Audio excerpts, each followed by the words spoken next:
the senator, while indoctrinated, could not explain his toxicity.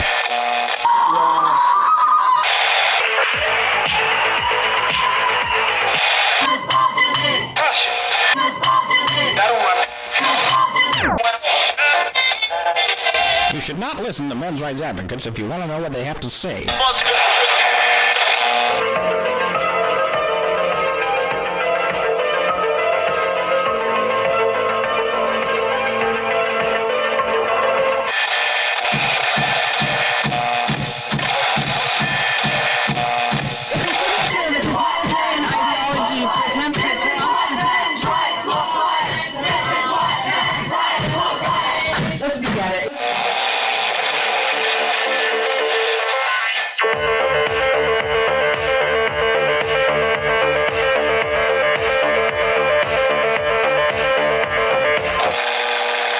Number ZZ9 plural Z alpha.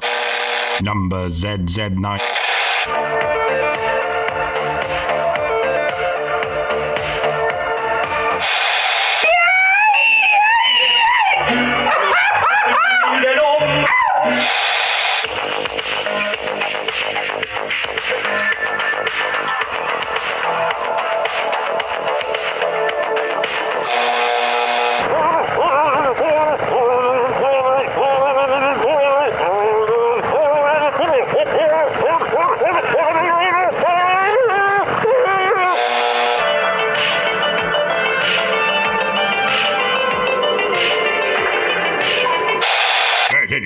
I've never seen such idiots in all my life. Listen to all this, Yeah, couldn't agree more.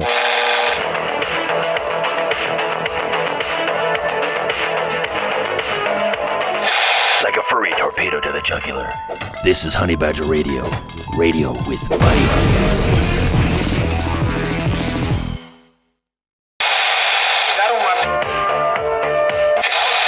But the senator, while indoctrinated, could not explain his toxicity.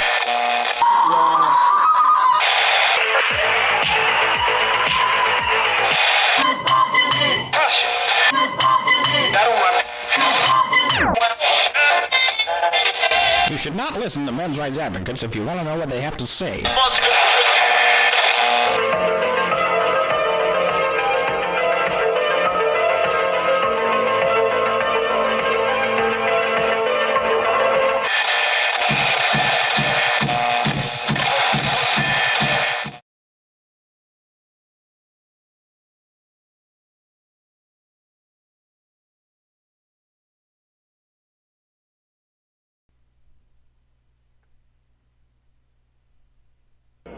All the second stage tanks now pressurized. Astronauts report it feels good.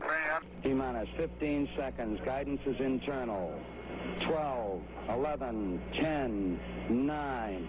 Ignition sequence start. 6, 5, 4, 3, 2, 1.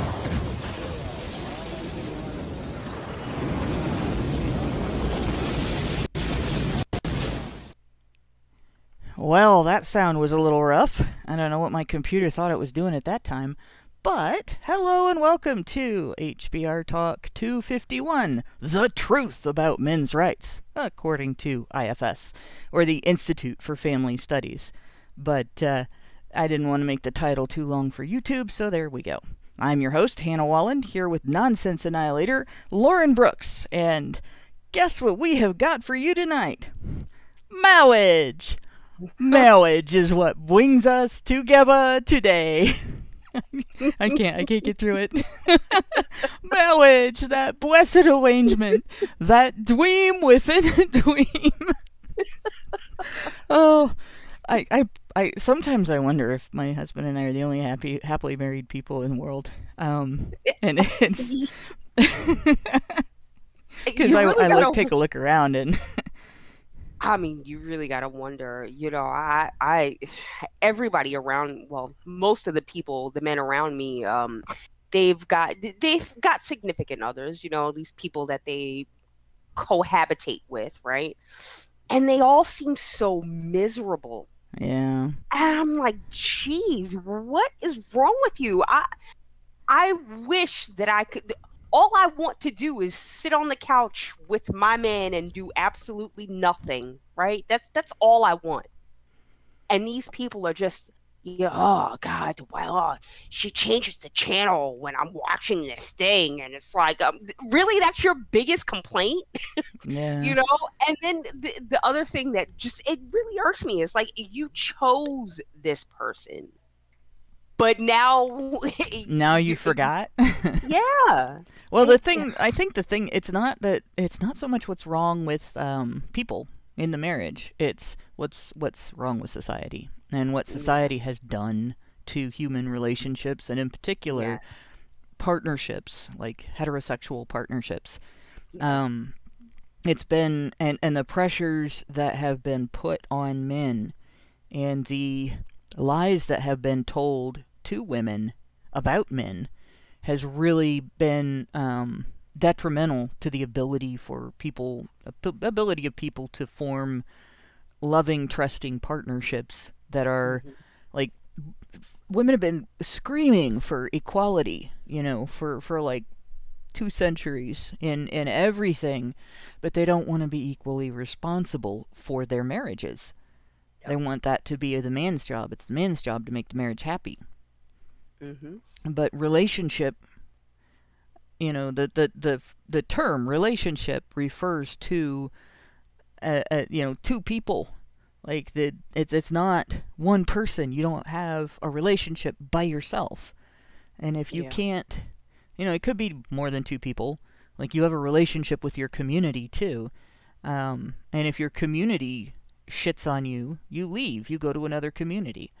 I don't understand why women get so shocked if they shit on their marriage, they shit on their partner, and then boom, the marriage breaks up. Right? They suddenly find reason to become dissatisfied, and if the guy can't leave, he sort of becomes scarce within the marriage, and suddenly she doesn't feel connected to anybody anymore. Well, it's because she broke that connection first. Right. So when we looked at, when I found this article about men's rights, and I looked at who it's from, and I wanted to, before we read the article and respond to the article, which is, when you read it, you're not automatically going to think, wow, this is from a source like this. I want to read the mission statement so that people understand who this is from, because this is not a feminist organization. But this is their mission statement says, the mission of the Institute for Family Studies is to strengthen marriage and family life and advance the well-being of children through research and public education. Known for its objective and impeccably researched studies that attract attention and respect from all across the ideological spectrum, IFS's programs and platforms focus on a number of trending marriage and family issues. And then they go through, like, there's more to this that, like, their statements regarding this, but they go through and they talk about important things in regard to how marriage affects the greater community, how marriage affects the children, what makes it important to the economy, and in fact, you have here the negative impact of broken families on child welfare and development, the importance of marriage and a strong economy, and then when you get close to the bottom of the list, then you start to see things like blaming porn for a negative impact on marriage and family, which is like, you get right into that treatment of a man's ability to look at other women as like he's not under control by his wife.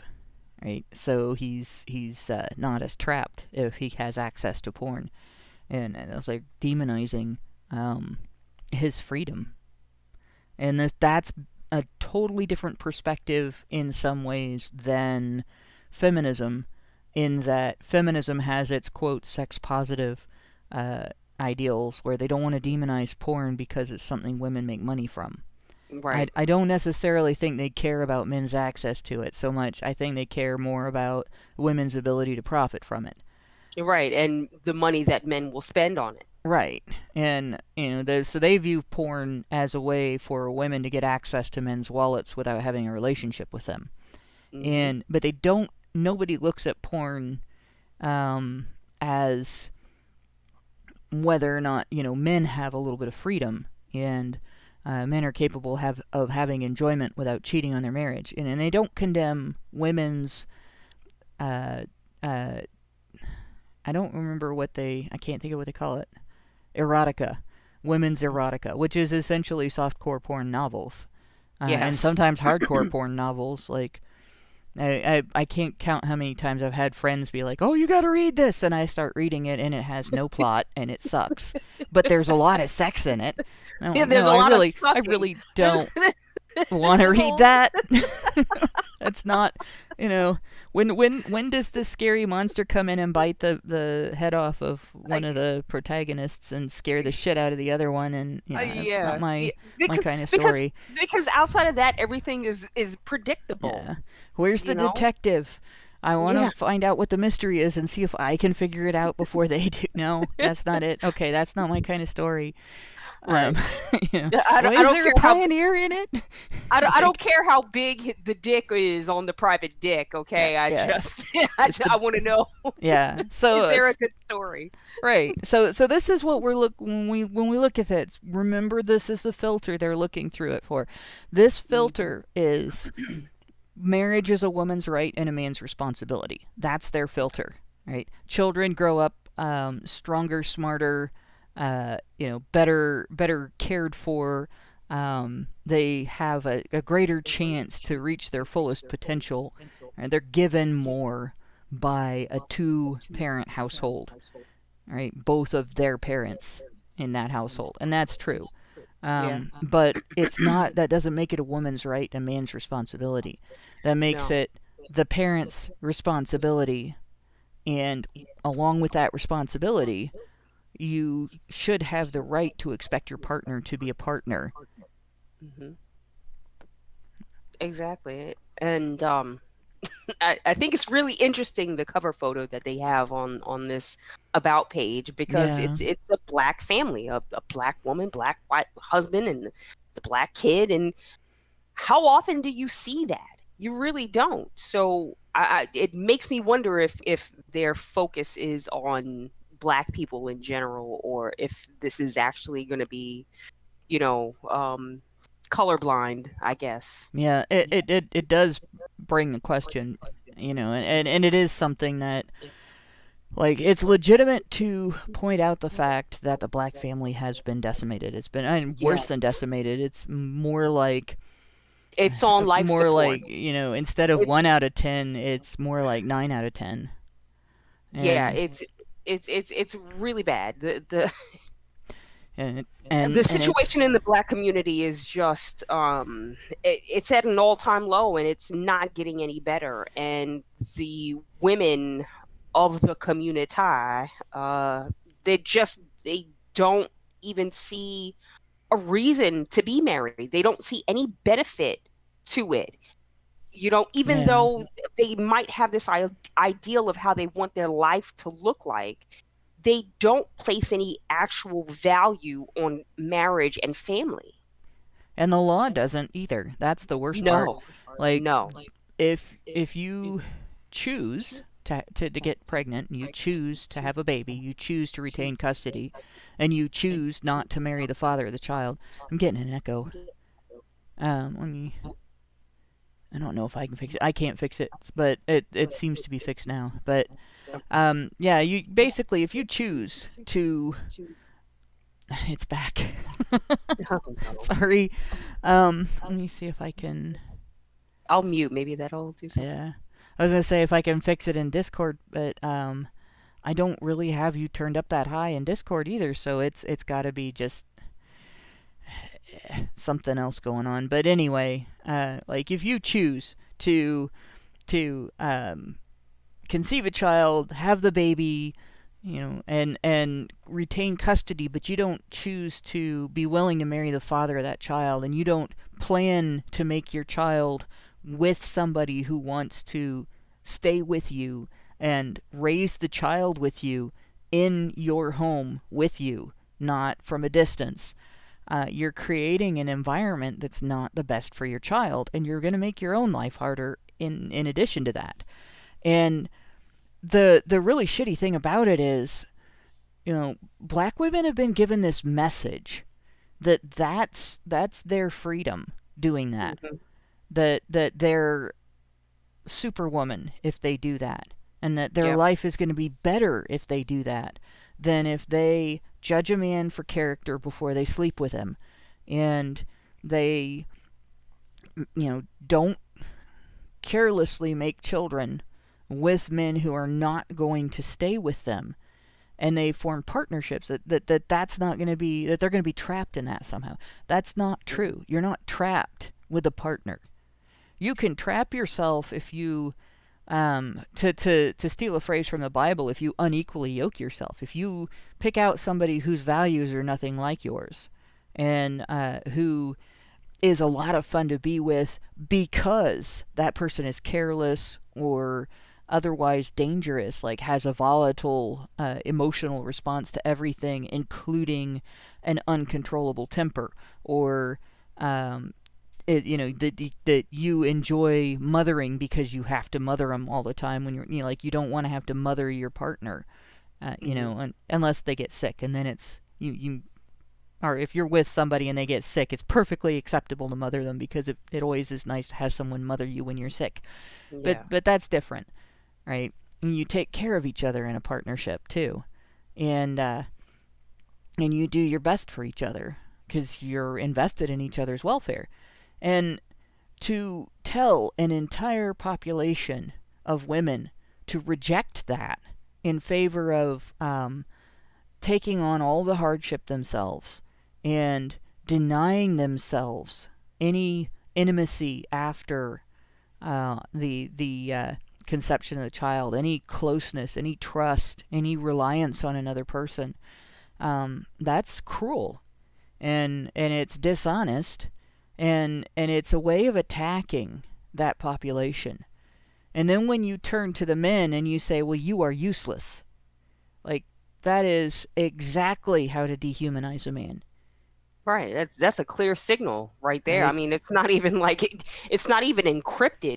It's just hello, bing bang boom, men not needed. Just walk away. Don't inquire within.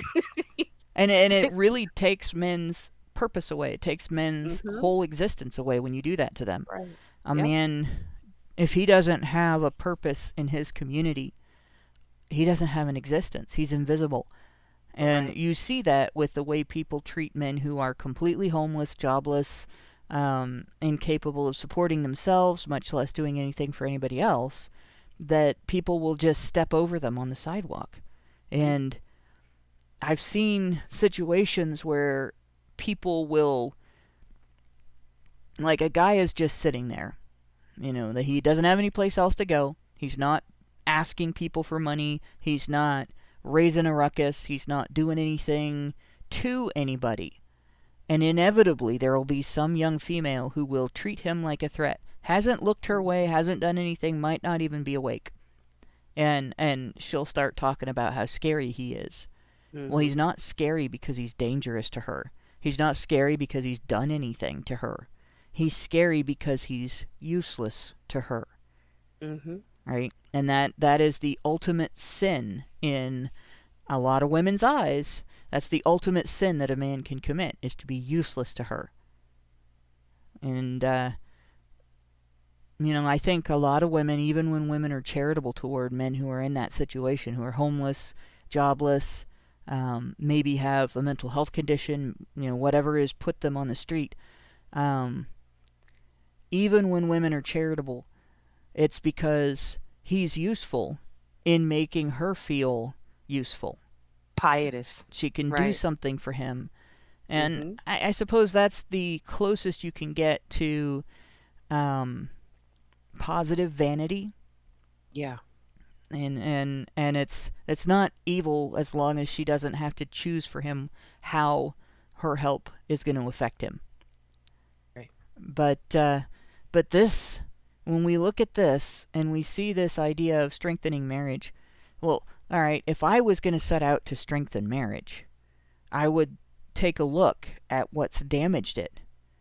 And, my long look over the last 15 years at what has damaged marriage has told me that the lies that women have chosen to believe about men, marriage, and women's rights within a marriage have just absolutely devastated it, wrecked it. Mm-hmm. And that's where I would start. But it's not where these guys start. So let's get into the article and see where they start here. This is the Institute for Family Studies trying to save marriage, talking about the men's rights movement. And what do they want to do? You poor men, you poor, I don't know, damsels isn't the right word. Dudes in distress. Dudes in distress. They're going to rescue you from the men's rights movement. Yeah. And this is interesting. Now, we've all read almost this exact article before, and you're going to see what I mean when we get into it. For most in North America, the word men's rights advocate, MRA, is synonymous with sexism and hatred. Okay, pause. For most in North America. So they're immediately starting out. What do they assume? That everyone in North America knows what a men's rights activist is? Yes. That we've been heard of by everybody in the country, pretty much. I wish. I mean, please keep writing articles like this. We might get there, maybe get somewhere eventually. But most in North America, most women in America don't even identify as feminists. They don't even care about this conversation. So we're just being disingenuous right off the bat. Yeah.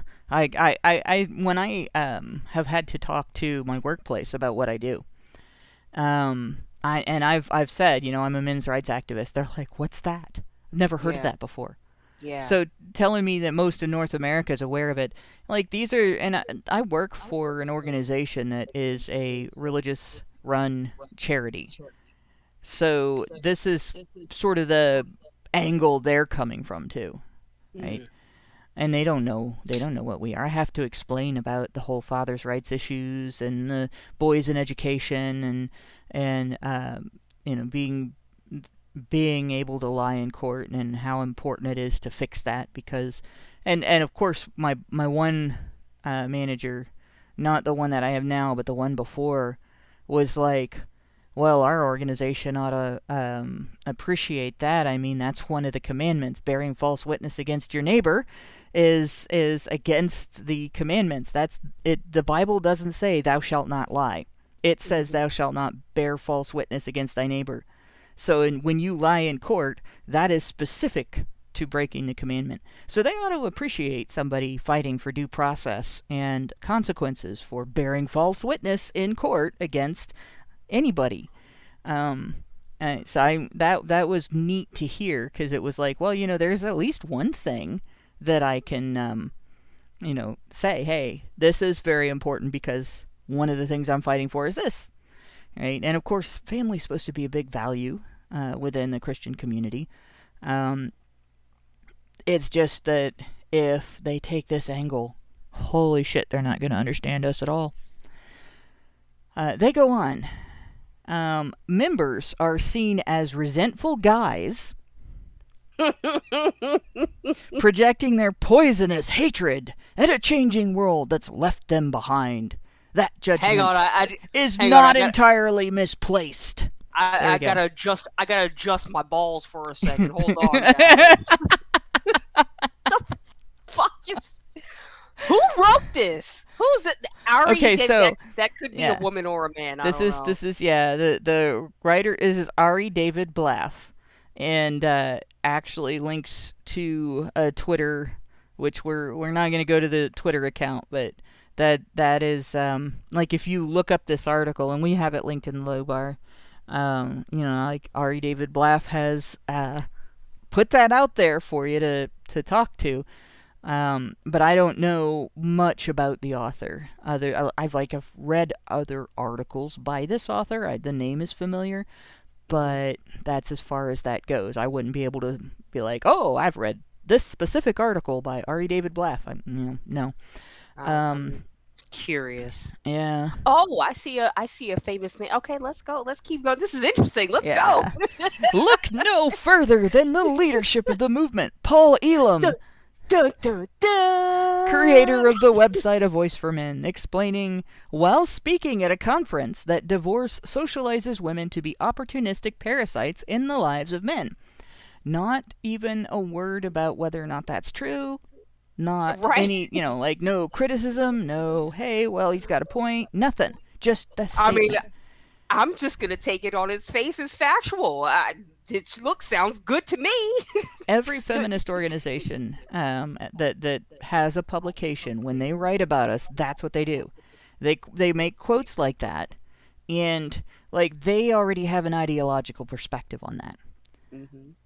But the fact that the writer states that and then goes on to talk about the next person, and doesn't actually say anything else about it, indicates that they're doing the same thing. What is the Christian outlook on that? Because in my experience, and I will admit, my church wasn't like one of those big mega churches that you see in the cities. It was built by farmers, and when I was going to church there, it was like their great-great-great-grandchildren were the deacons and so on in that church. And then the minister came from the local area, but was appointed by the Christian Union Conference, I think it's called. And if we had 50 people in the congregation every week, that was a busy week. It wasn't a big church. And everybody knew everybody. And if somebody got sick, you knew people from your church were going to show up. Like, if somebody got really sick, not like you catch a cold, they weren't going to harass you for that. But if somebody got, super sick, you're going to have people show up on your door with a casserole to check on you and see how you're doing and what they can do to help. And that's what church was like when I grew up. So that's what I think of when I think of a church. I think of a family that's an extended family that might not all be related to each other, but they still act like a family. And they expect rational behavior. And if someone came along and said this about divorce, they wouldn't just be like, oh, how dare you say that about women. The answer would be, well, what do you mean by that? Do you have some information I can look at that I can judge this on, or decide, maybe to get engaged in some activism? Maybe I got to write my congressman about this, or maybe I got to teach my kids a certain way to avoid this. And I don't get the feeling from this article that that's what these people are doing. I think they're just taking at face value that they're supposed to presume malice on behalf of the men's rights movement based on this statement. Yeah. That's all that I could gain from that. I mean, it's the only thing it sounds like to me. Is just trying to throw some shade. Yeah. But, and name the names, name the players. But let's see. And one of the things that is interesting, they mentioned Paul, and then they go on to mention Mike Buchanan, who, again, obviously these people never met either of these two men. Because, if they met Paul, they would recognize immediately that he's a very fatherly person, and his goal is to improve things for men and women. Mm-hmm. And most of what's wrong for women in the world today is wrong because we are screwing men over. And it's cutting your nose off to spite your face, right? Mm-hmm. So improving things for men would improve things for women. And anybody that meets Mike would notice the same thing, that he's trying to do the same thing in the U.S. or in the U.K. as Paul is trying to do in the U.S. And both of them are very kind-hearted, very personable, very easy to talk to. Yeah, gentle men. They can speak roughly about situations, like Paul, when he gets mad, you know, it's like getting lectured by Gandalf. Yes. But at the same time, like, these are not men that you would hang out with for 10 minutes and think, oh gosh, a monster. At all. No. And yet they get written about as if they're these horrible people with horrible ideas that just want to demonize women. Gotta get them clicks at any cost. Yeah. even if we're sacrificing, someone's personality or characterization, reputation. It doesn't matter. Yeah, just whatever. Just doesn't matter. They stand for something that I don't like or fully understand. Yeah. And my job is therefore to slander them. So here we go. And here we have what they say next is interviewed by The Independent in 2015, which was just yesterday, right? That's like my God. Mike Buchanan, the British leader of the Upstart Justice for Men and Boys and the women who support them party, took aim squarely at feminism. Men are stripped out of their families and become walking wallets because that suits the state. It's a very well-documented feminist objective of 40 years to destroy the nuclear family. These examples are just the tip of the iceberg. And again, we have to look at this. What did he say that's not true? Exactly. And I would really love to know what then would you postulate would be the cause for the failure of marriage and relationships between men and women. Yeah. If it's not feminism, tell me what is. If it's not trying to pedestalize women at the behest of men and to their detriment, then tell me what else is it? Is it climate change? I mean, seriously. Social climate change. Yeah, exactly. That's what the thing that's actually destroying the earth and humanity isn't weather climate change. It's social climate change. Social climate change. Yeah, There we go. But if you think about this, and again, I'm going to go back to my childhood church. If somebody said this to my minister at my church, he would say, okay, go on, can you explain a little bit about this? And he would listen. And I know this because when I went away to college and I took my Dungeons and Dragons stuff with me, I didn't grow out of it like my mom thought I was going to.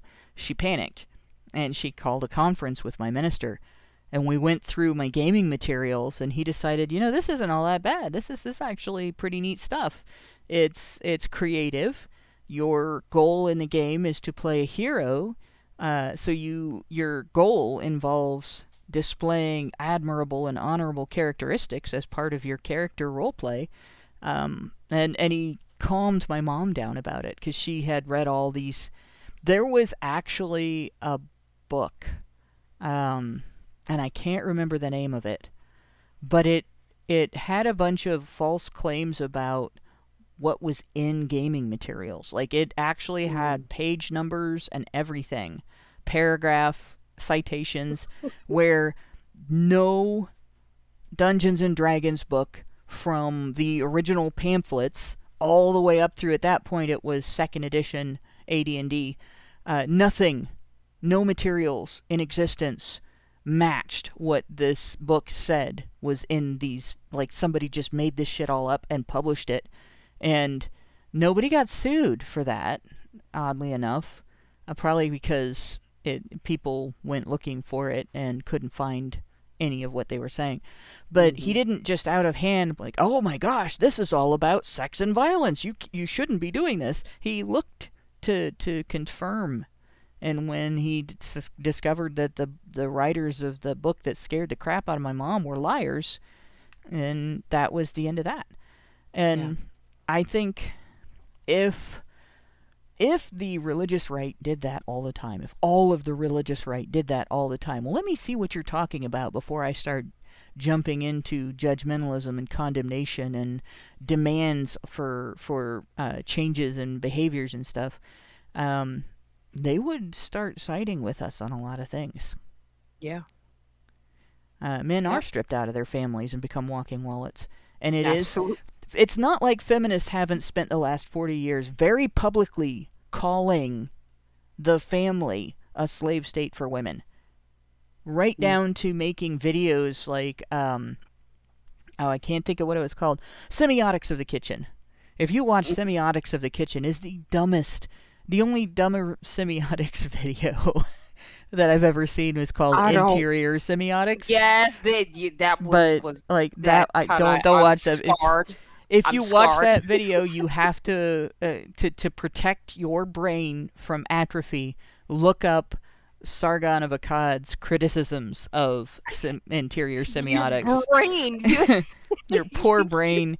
You're gonna be scarred for life after you watch that. Jesus, you'll never want to touch one of these women. I swear to God, it will cure you of that lefty chick is kind of cute. No, because you don't understand how deep the depths of their depravity will go. Yes. And that video is just right there, man. Exactly. It's just it's what happens when you tell people that feelings are more important than logic. They're not. They're important, and you shouldn't ignore them, but you shouldn't forego logic and reason to do that, to take care of your feelings.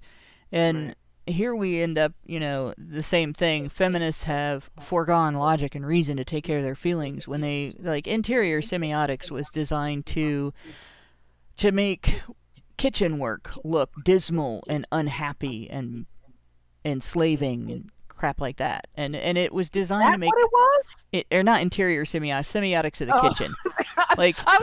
No, interior semiotics was somebody's complete and utter lack of common sense being vomited up onto a bunch of art nerds that were not... They were more ideological than art at that point. Yeah, and quite literally being thrust upon them. I mean, they're sitting on the floor, sitting akimbo right in front of her. I'm sure they got splashed with some of that disgustingness. Yeah. It's disgusting. Okay, all right. No. So this again, I'm looking at this, and I know it's supposed to set a stage. Mm-hmm. But it's so disappointing to see an organization that is about repairing the relationship between men and women demonize a movement that is about repairing the relationship between men and women.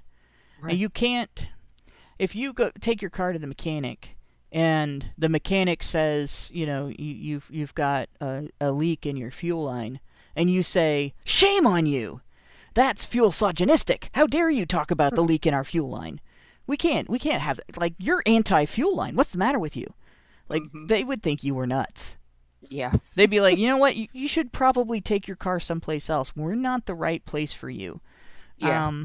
But if you look at the relationship between men and women, and you point out, well, it's very difficult for men to want to form a marriage with a woman and trust that marriage is going to last. If our society is telling women that whatever they do to men doesn't matter, that their actions the consequences of their actions are not their fault.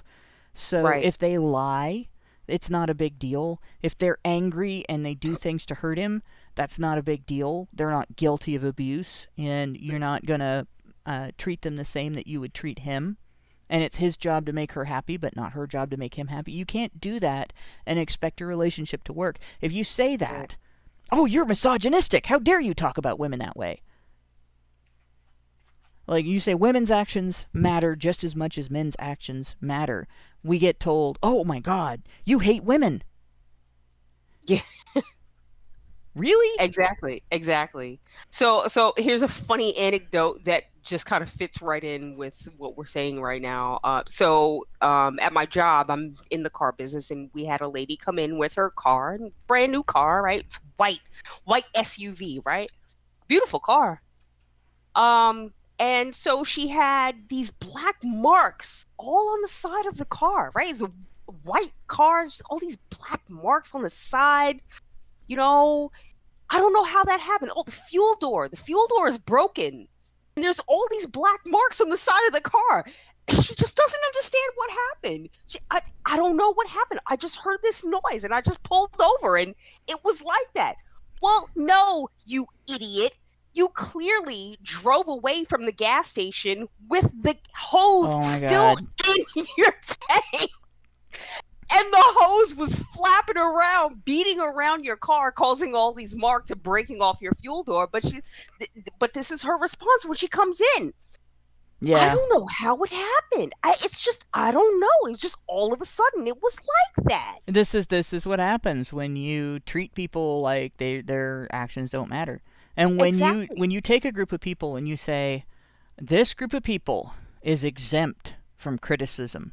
And if you criticize them, it's because you hate them and you're bad people, right? You are insulting everybody when you do that. Right.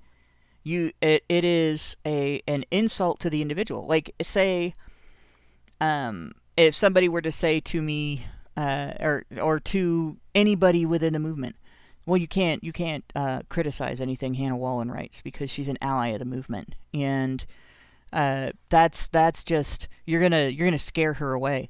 I can't tell you how deeply and unfathomably insulting that would be to me. Yeah. Right. I would rather have everything that I say criticized than nothing.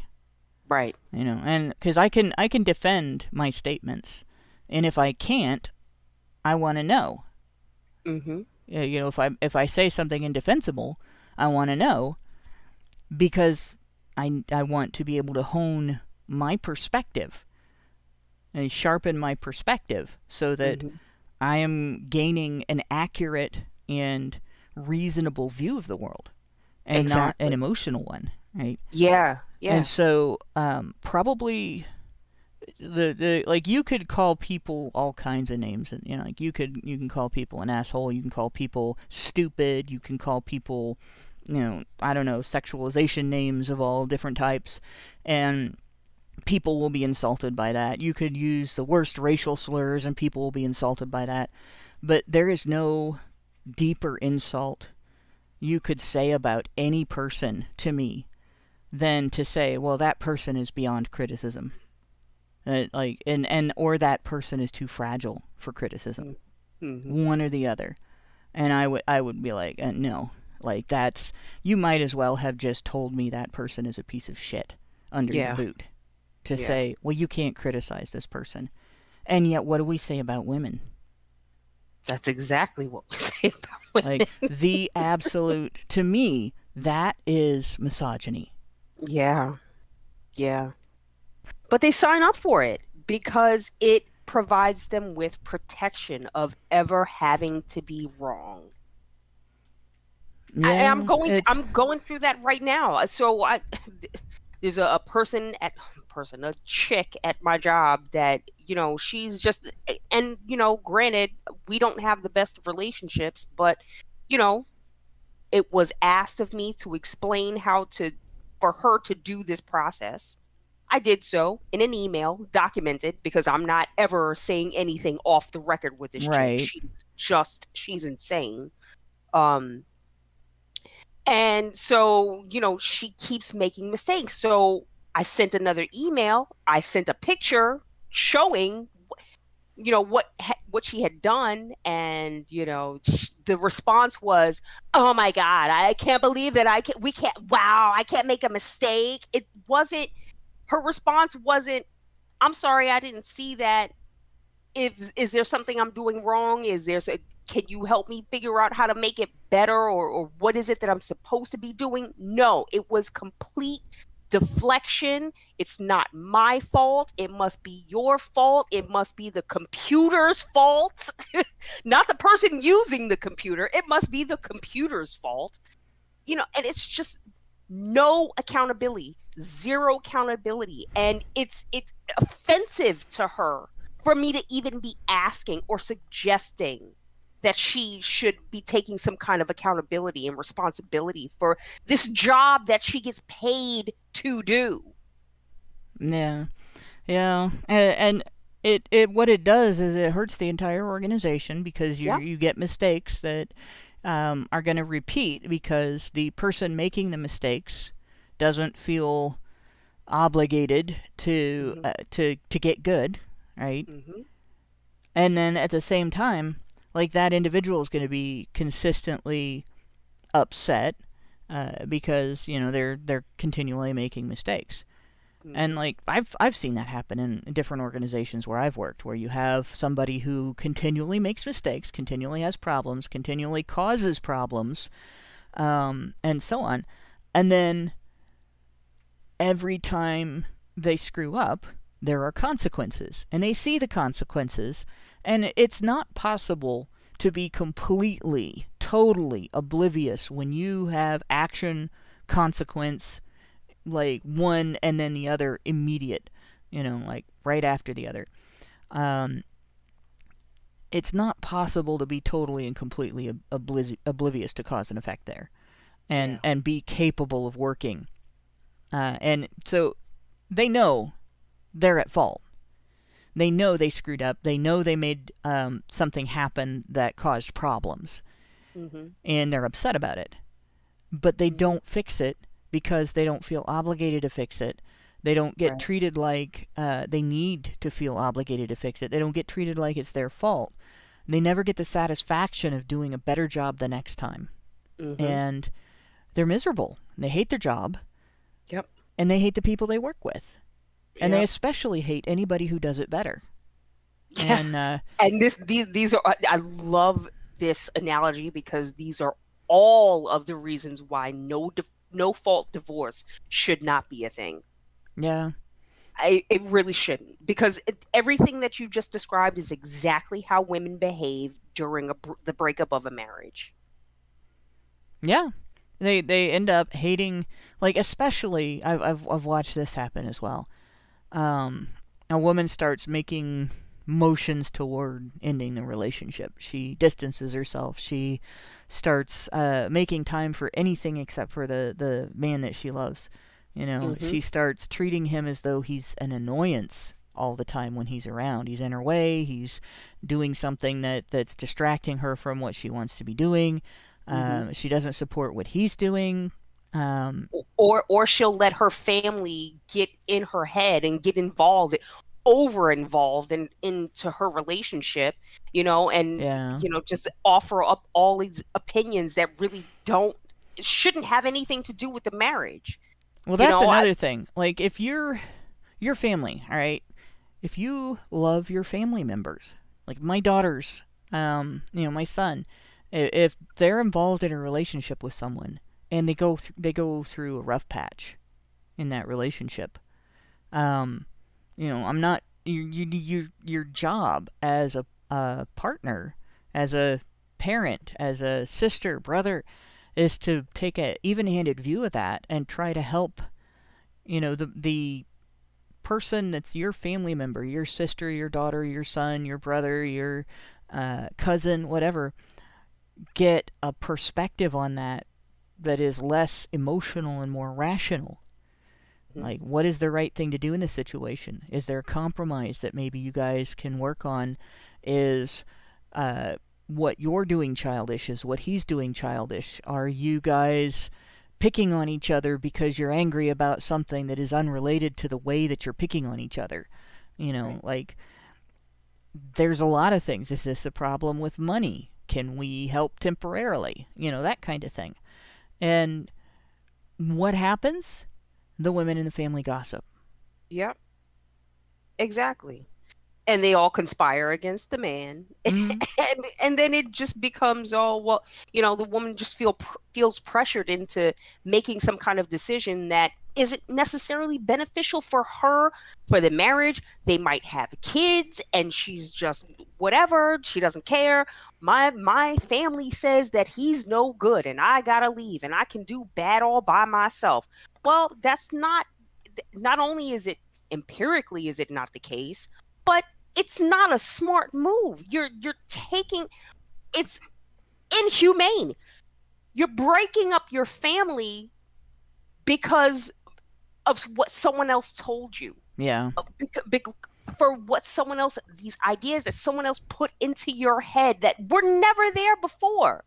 And this is the problem. Women don't know how to shut the fuck up, right? You have to learn how to deal with the problems in your marriage and not seek all of this outside help and assistance and the fucking the coaching and the goddamn you don't need the team that's sitting on the bench, the ones that don't even have husbands or relationships to speak of. You don't need them piping up and putting their fuel into the fire that's going to just blow up your entire family and your happiness. Well, and like when you get into a situation where your marriage has a bump, and every marriage has bumps, you have things that you go through. Your first approach should be, what can we do to fix this? Not, right. Does this mean it's time to leave? Right? It's never just time to leave, right? There's not a time to leave. You create circumstances to maintain the relationship, or you create circumstances that destroy it. Mm-hmm. There's not a time for anything. It's a marriage. It's a life partnership. That means for life. Yeah. But people, we just don't. People these days don't have that attention span. They don't think that long. They don't think and plan long term. You know, if it doesn't feel right now, that means I have to get rid of it and find the next new thing that's going to make me feel good for a certain amount of time until that bores the hell out of me. Yeah. And then I'm going to find something else. And that's literally the cycle that these young people go through. It's the constant need for gratification. Everything's not going to go your way. You have to learn how to have a conflict with someone else. No. And in all honesty, you know, some women don't know when they have it good. Mm-hmm. Right? Some women don't know when they have found somebody who loves them and takes care of them. I'm telling you, I think most women probably. Most of them. But every woman needs a friend in their life who will turn around and tell them, you don't know how good you have it. If you fuck this up, you will never have anything half this good again in your entire life, and I will help him get custody of your child. Yep. Because he's the best thing that ever happened to that kid. And if it's not a friend, it should be your mother. It should be your parents looking at you and telling you not to toss this man in the garbage just because he don't want to get up and wash the dishes while he's trying to watch the game. You know, every woman needs that friend for a reason. Yeah. That reason is every woman has all of the rest of society right up in her face going, you can leave anytime you want and there will be no consequences. And it's none not whatsoever. True. Exactly. And I got to point out the disparity between the support for men and women, right? Women who want to leave a marriage will have everyone coming around her and rallying around her and telling her why she's right and he's wrong. He ain't shit and she can do better. Men don't have that. Men do not have that support system. There's not when a man wants to leave the relationship, number one, if he wants to do it, he just does it and that's it. He moves on. It's not a whole conversation. He doesn't have to rally the troops. You know what I mean? He doesn't have to get a consensus of whether or not. Sometimes, yes, because, you know, there's a lot that goes on in the breakup of, especially if it's a marriage. But, you know, if you have marital ties or familial ties, if you have a child with this woman, of course, it's much harder to separate yourself from that woman. But if you're a single guy, no kids, no marriage, it's easy to just pick up and leave, right? You don't have to, you don't pick up the phone and have these cry sessions with your boys. I don't know what to do, man. She just not respecting me, man. She just want me. You know what I mean? Yeah. This is getting into the weeds a little bit, but when we really get into this, when we really talk about this social situation around marriage, the most toxic thing in the whole social, I guess, web matrix, whatever you want to call it, scaffolding around marriage today, the most toxic thing about it is the same thing that we have within all of society. Women have rights, men have responsibilities.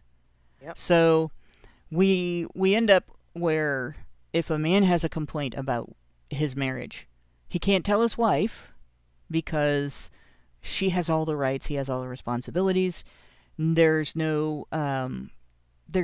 telling her, consider him. There's only people telling her he's got to consider you. Right. Right. And so where can he go? He can only talk to other guys.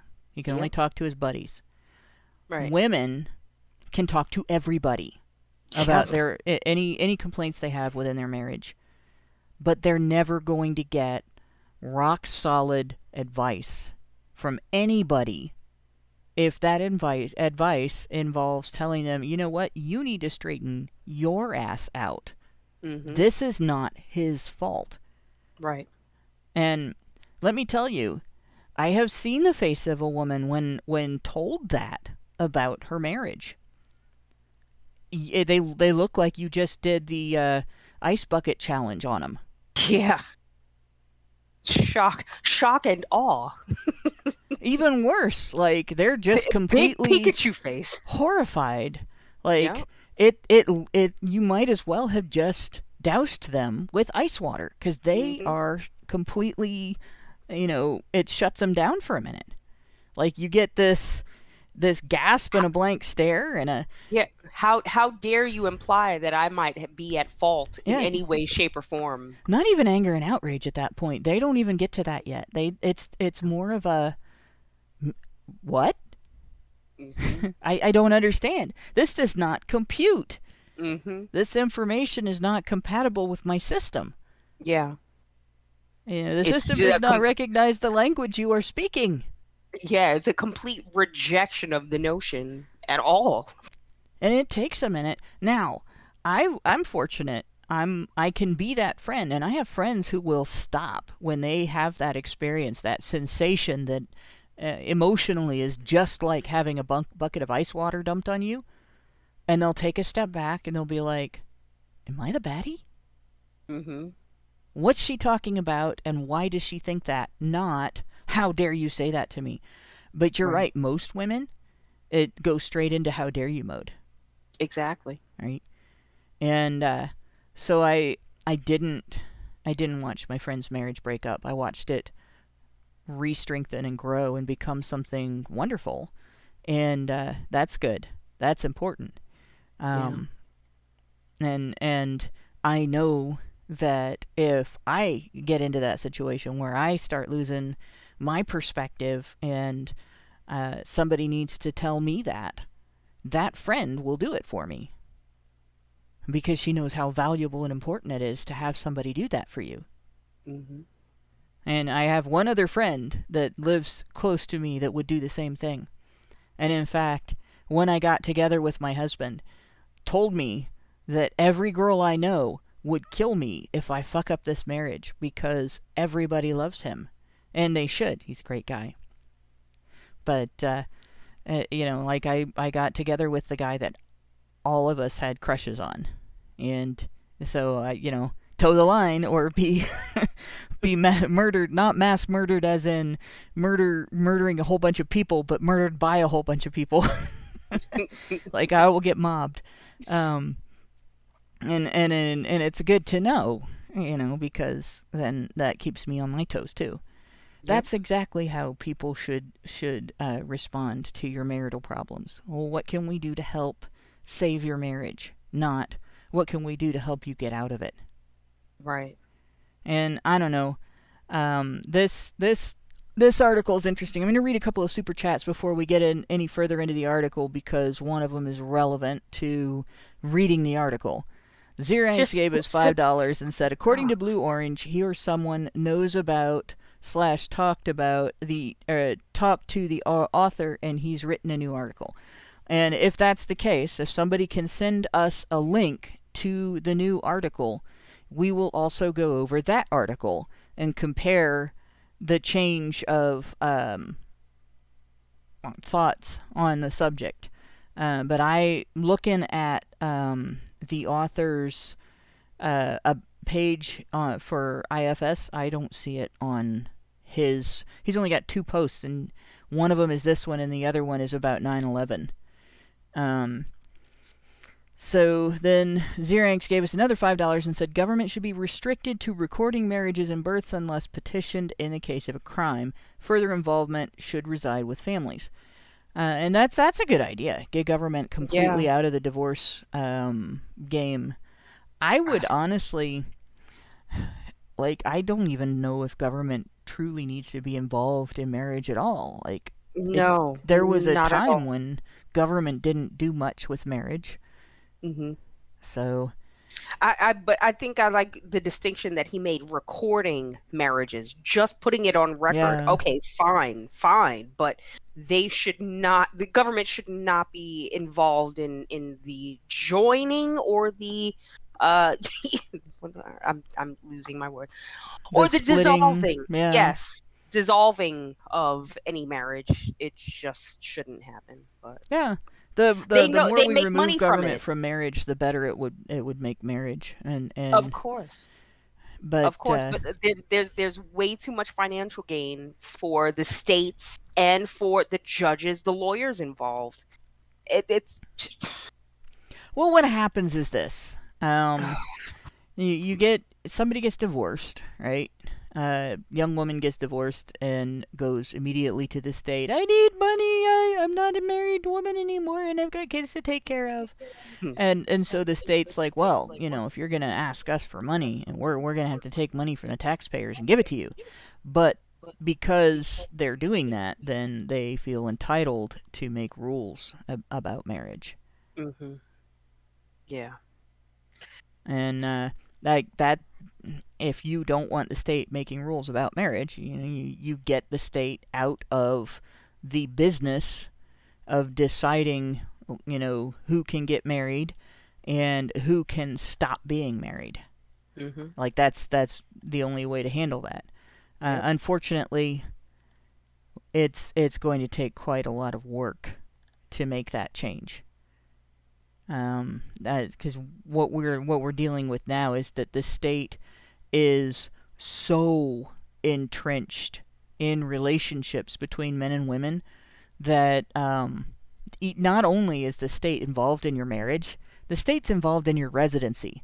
If you rent a house or an apartment and use just one address, so you rent a house on 123 North Street Road, and your house has 2 bathrooms and 2 bedrooms, so you sublet a bedroom and a bathroom and share the kitchen with someone of the opposite sex. And you don't turn that, into a separate mailbox and make it 123.5 North Street Road. You have now put yourself in a position where if that person lives in that bedroom and uses that bathroom and rents your kitchen for 10 years or so, you're married. Mm-hmm. And you can go to court and say, this is not my partner, this is my renter. But the state says you're married, and you either have to get it annulled or get a divorce. Yep. And that's the state has no business doing that. If you live in the same 1-bedroom home and sleep together for 10 years, the state has no business doing that. None whatsoever. right? But they do it. Common law marriage exists still in multiple states in the U.S., and I think it exists in some European nations as well. But yeah. So we're going to go on with this article. Like I said, if there is another article that has been written, I would love to go over that in another show and compare the two articles, because, like I said, one of the characteristics that I find to be very, very important in a person, and like if I'm going to call someone a journalist for real, an actual reporter of news, a truth teller of things, right? That an individual who can write something like this and then come out later and write something that is total common sense, total change of heart, based on having learned new information, that's a great example of what a journalist should be. That is an incredibly admirable characteristic, and frankly, anybody that can't do that shouldn't be in journalism. Yeah. But I'd need a link, because I'd have to. I didn't find the article on this site.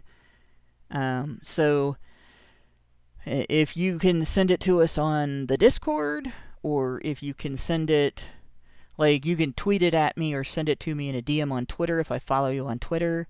Any way that you can get it to Allison and she'll get it to me, or get it to Lauren and she'll get it to me.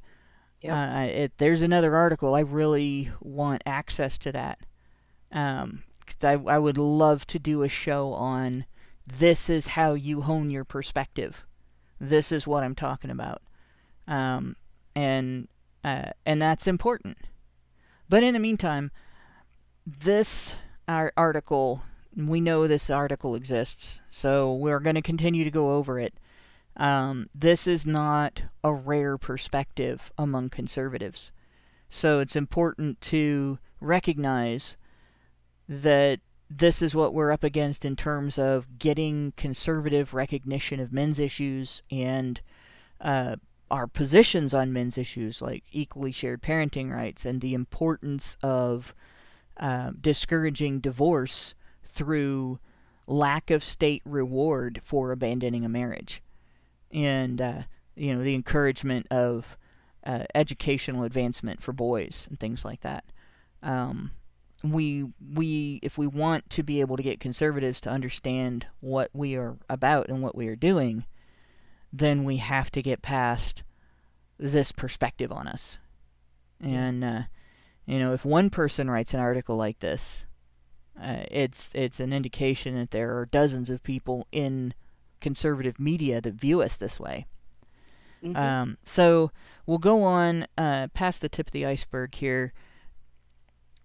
It says, Elam and Buchanan are part of what academics today call the manosphere, which I hate it being attributed to academics, because honestly, when I first started hearing the word manosphere, I was hearing it from MGTOW. And in particular, we did a show a couple of years ago, a few shows talking about our origins, how Allison and Karen and I sort of got started doing things together as men's rights activists instead of individually. And it started around a conflict between the men's rights subreddit and the Lady MRA's subreddit. Okay, so the Unseen Faces of the Men's Rights Movement is the article, it looks like, and it's behind a paywall.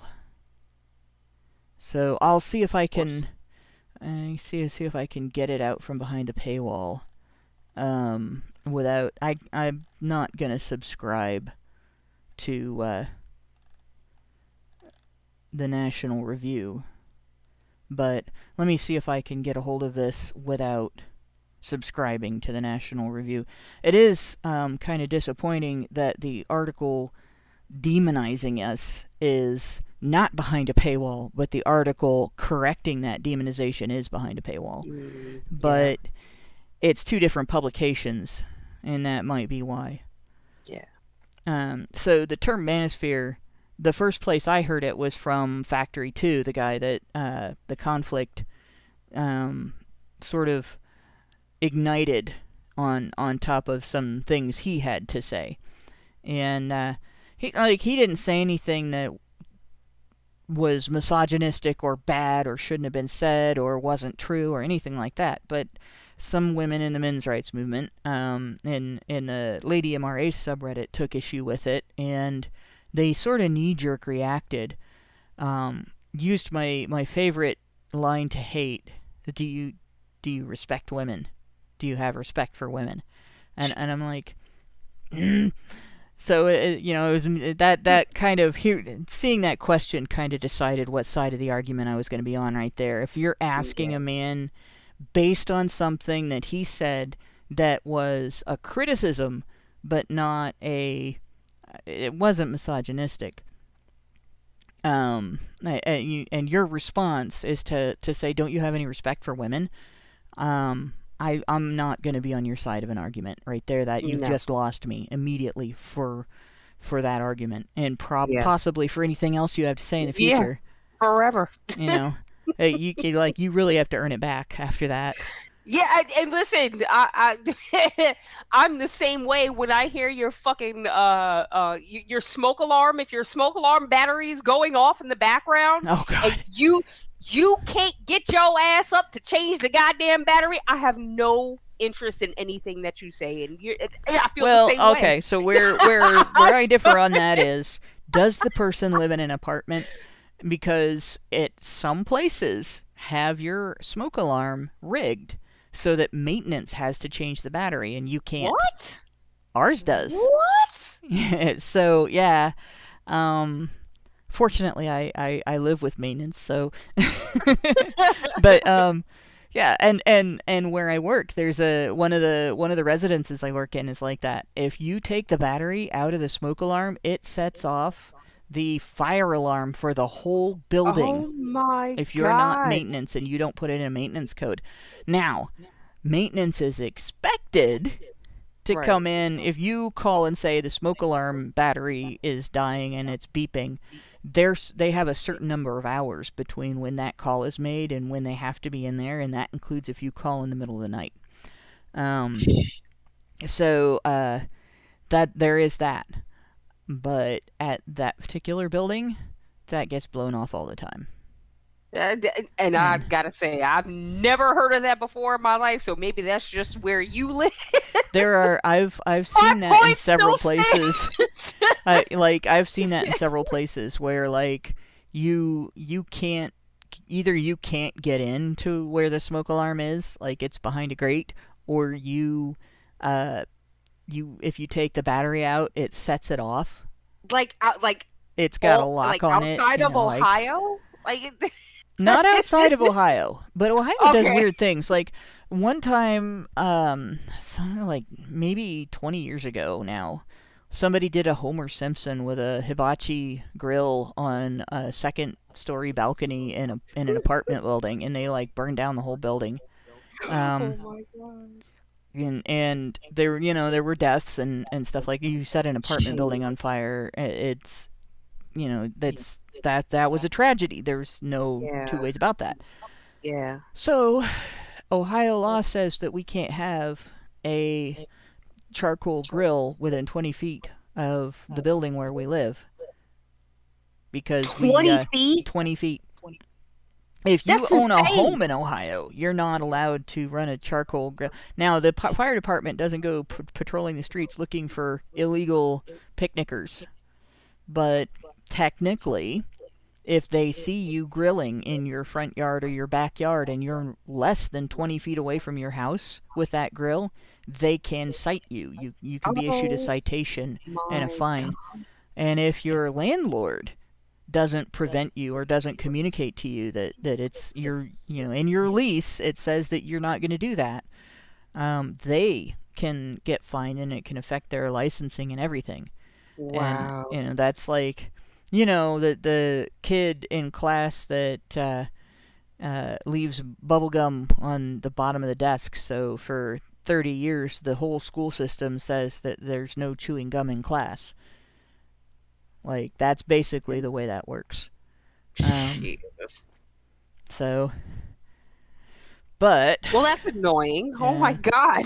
Yeah, that's Ohio. But it's okay to wreck a train full of toxic chemicals and poison the rivers. And like I said, the organization that eventually became the EPA, the government organization that eventually became the EPA, was formed to investigate chemical spills in one of the rivers in Ohio. So there's all that. Like, we go both ways there. You know, you can poison us, just don't, you know, barbecue hot dogs too close to your house. Jesus Christ. Just don't invite Karen to the cookout. Karen, I wouldn't be worried about Karen, because, like, in fact, you know, the one person I would want to have around if there was a fire would be Karen, because although she always sounds like she's high-strung, if you get her in a real emergency, she is calm as fuck, right? Yeah. She just deals with it. So, yeah. You know, Karen's the person that if you're in the kitchen and you get a grease fire, before anybody can remember, what are you supposed to do in terms of a grease fire? Quick, get the baking soda, do this, do that, do that. She's already got a lid on it, and it's already going out. Yeah, she won't even put her cigarette out. Right.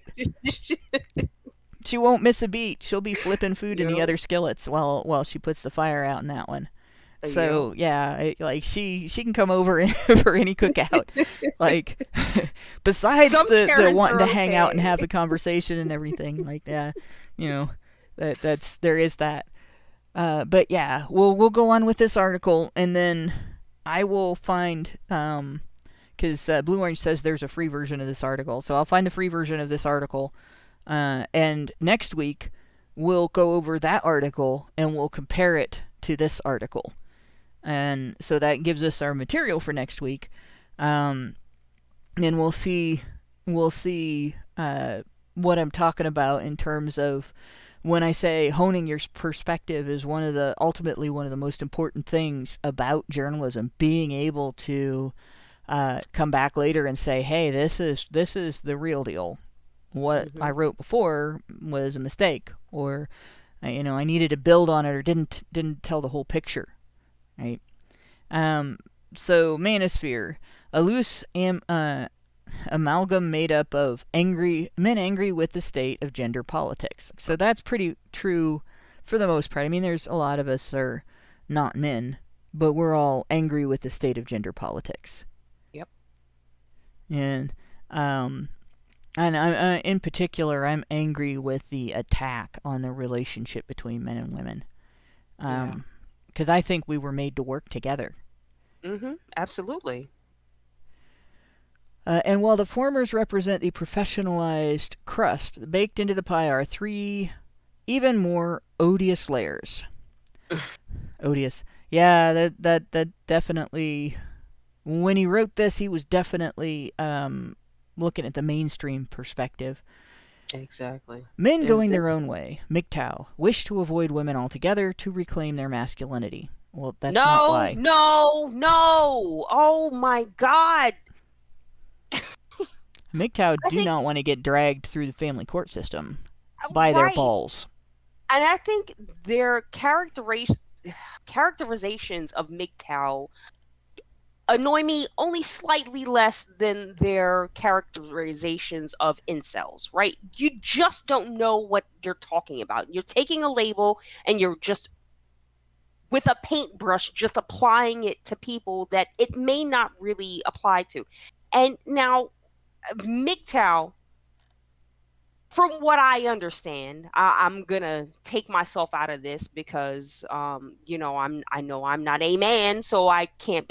I consider myself a WGTOW. I'm a woman going my own way, right? But it doesn't belie the fact that it's a person saying, I don't want to deal with X, Y, and Z. There's no hard and fast rules that say that these men don't ever want to deal with, date, or sleep with women, because a lot of them do. But they prescribe their own rules for their lives, right? They say, this is what I'm going to accept. This is what I'm not going to accept.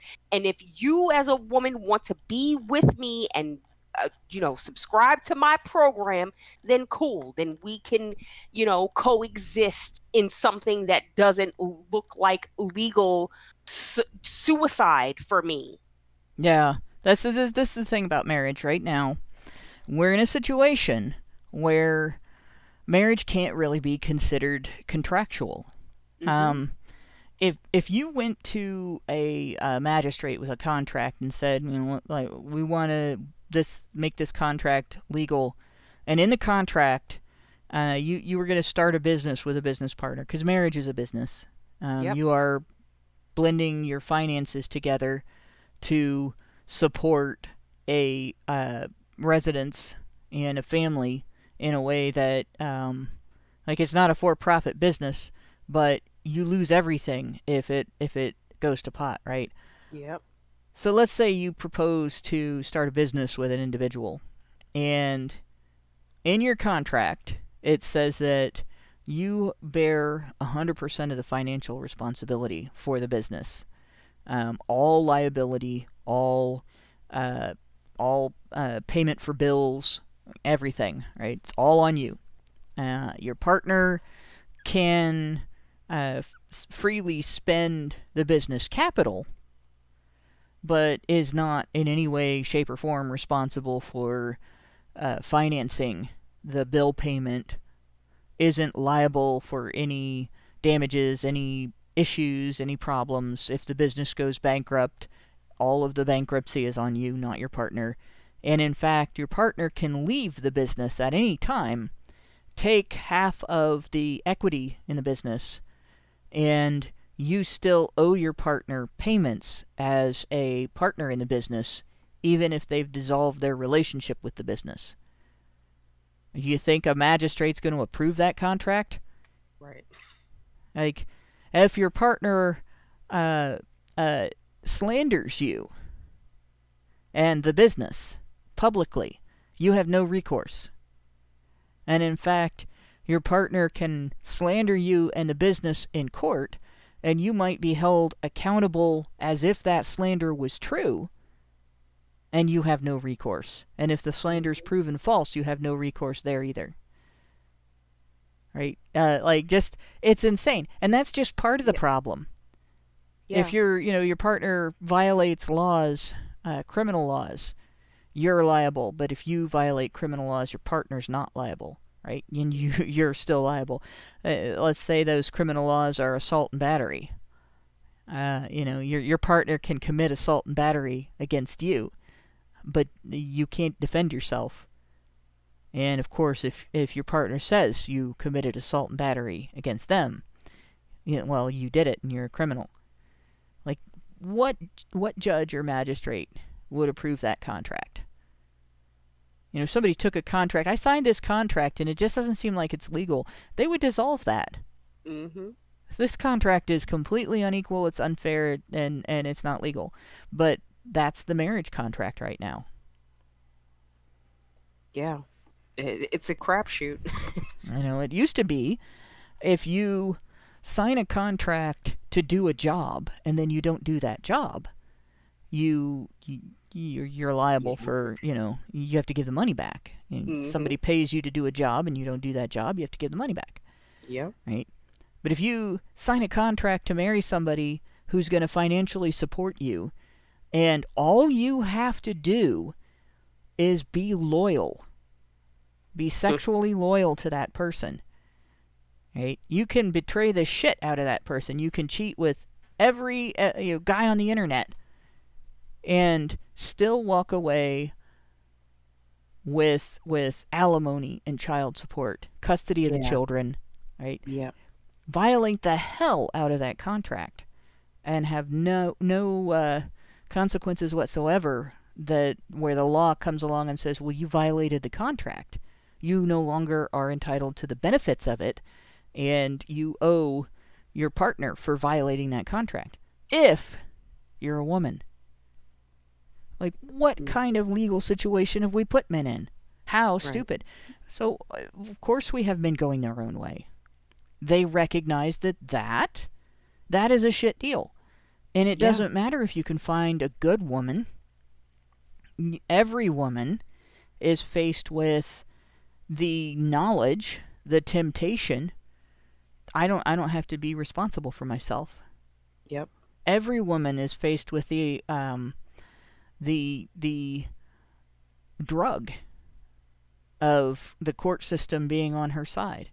Yeah, absolutely. And you just have to watch some of these court proceedings. There's this channel that I've been watching, and she is highlighting like family court cases and child support cases and things like that.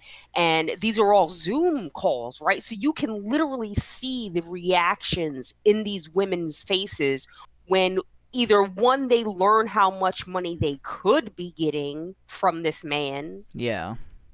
Or, just the plethora of different situations that can happen in a family court case, right? They just all seem to be, the reactions are just right there on their faces. Yeah. It's like every woman has worm tongue whispering in her ear. Mm-hmm. And so how do you know which ones are strong enough to tell worm tongue to fuck off? Right. Exactly. There was this one that I was watching, and she said, before she knew how much this man made per year, she said, "Oh, I don't want back pay. I don't." Now, clearly, she was a side piece, right? Because this man was older. Mm-hmm. He had at least 4 or 5 children that over the age of 18 that he was still paying child support for. But now here comes this new chick with this new baby, right? Jeez. And, it wasn't until she learned how much she could get from him that her tune changed. Yeah. When you learn how... I don't want to take him to the cleaners. Well, do you know how much the cleaners are going to pay you? Yes. Yeah. Exactly. But that's what these courts do. Yeah. They prey on these women because they know. And then the women are, then they take advantage. Yes, exactly, because they legally have the option to do so. Yep. And it's disgusting. It's that, like, you ever seen those videos where they leave a bag of money in the street and, it's like, oh, are these people going to try to turn it in, or are they going to try to keep it? Yeah. And of course, everybody gets all judgy about, the people that try to keep it and stuff. How you're going to act in the moment. Most people probably want to think they're going to act one way, and many people will act a different way. I happen to have had occasion to find out how I will act in the moment more than once in situations like that. And people are always surprised when you try to do the right thing. But they'll still judge people they see in those YouTube videos who don't. Like, they expect people to do the wrong thing, and then they judge them for it, right? Until you get to women in marriage. And then they expect that women are going to be angels. But if they're not, they have 1,000 excuses for why they shouldn't have to be. Right. So it's not... I guess the thing people need to understand about MGTOW is this. If you see aldermen around you walking down the sidewalk, and there's one section of sidewalk where when they step on it, they get a jolt of electricity, and they go the rest of the way down the sidewalk, they're just limping in pain from that shock. You're gonna walk along, and no matter how much other people are like, well, there's nothing wrong with that section of sidewalk, just step on it. If you're smart, you're going to say, fuck you, no, I'm stepping over that, or walking around it. I'm not doing that. I'm not stepping there. And that's common sense. And in fact, you would think all of the people who don't observe that shock happening and the limping afterward and as a reason to maybe avoid that part of the sidewalk, that you don't walk there, go someplace else, take a different route in life, choose a different path. That all those people that don't do that are crazy. Yeah. And the only sane ones are the ones that say, you know what, I'm going to step around that. I'm not going to step on that. I'm not taking that path. Mm-hmm. And yet, we treat MGTOW, our society, I shouldn't say we, because I've written more than once about why their reaction is a common sense reaction to a crazy situation. Yeah. But our society treats MGTOW as though their existence is an attack on women. Right. It's not an attack on women. It's a defense against a painful reality. Mm-hmm. And that painful reality is our legal system facilitates untrustworthiness in women in a way that damages men. And it doesn't just damage men, it damages the men who are the most intimate with them, who love them the most, and trust them the most, and rely on them the most. Yeah. So it's smart to be careful. It's smart to take a different path. It's smart to step around the part of the sidewalk that's gonna shock you. And it would still be smart if you saw 100 men go across that and only 10 of them got shocked. Only 10 of them got a jolt of electricity. Well, you know what? That means you have a 1 in 10 chance of getting jolted. Right. Like, you would definitely want to be very careful. And if we're going to teach men that vetting women for character is misogyny, then we're going to get men saying, well, okay, well then we can't really trust any women at all. All women. It's the exact opposite of the thing I threw the temper tantrum about on HBR News this week, where they said all women are queens, and I went off like a like a Karen, like the worst Karen in the grocery store, right? All women are not queens, obviously. Like, and it is an insult to women who strive to listen to their better angels, to meet their full potential in being members of their community that contribute and helping the people who love them and who they love, right?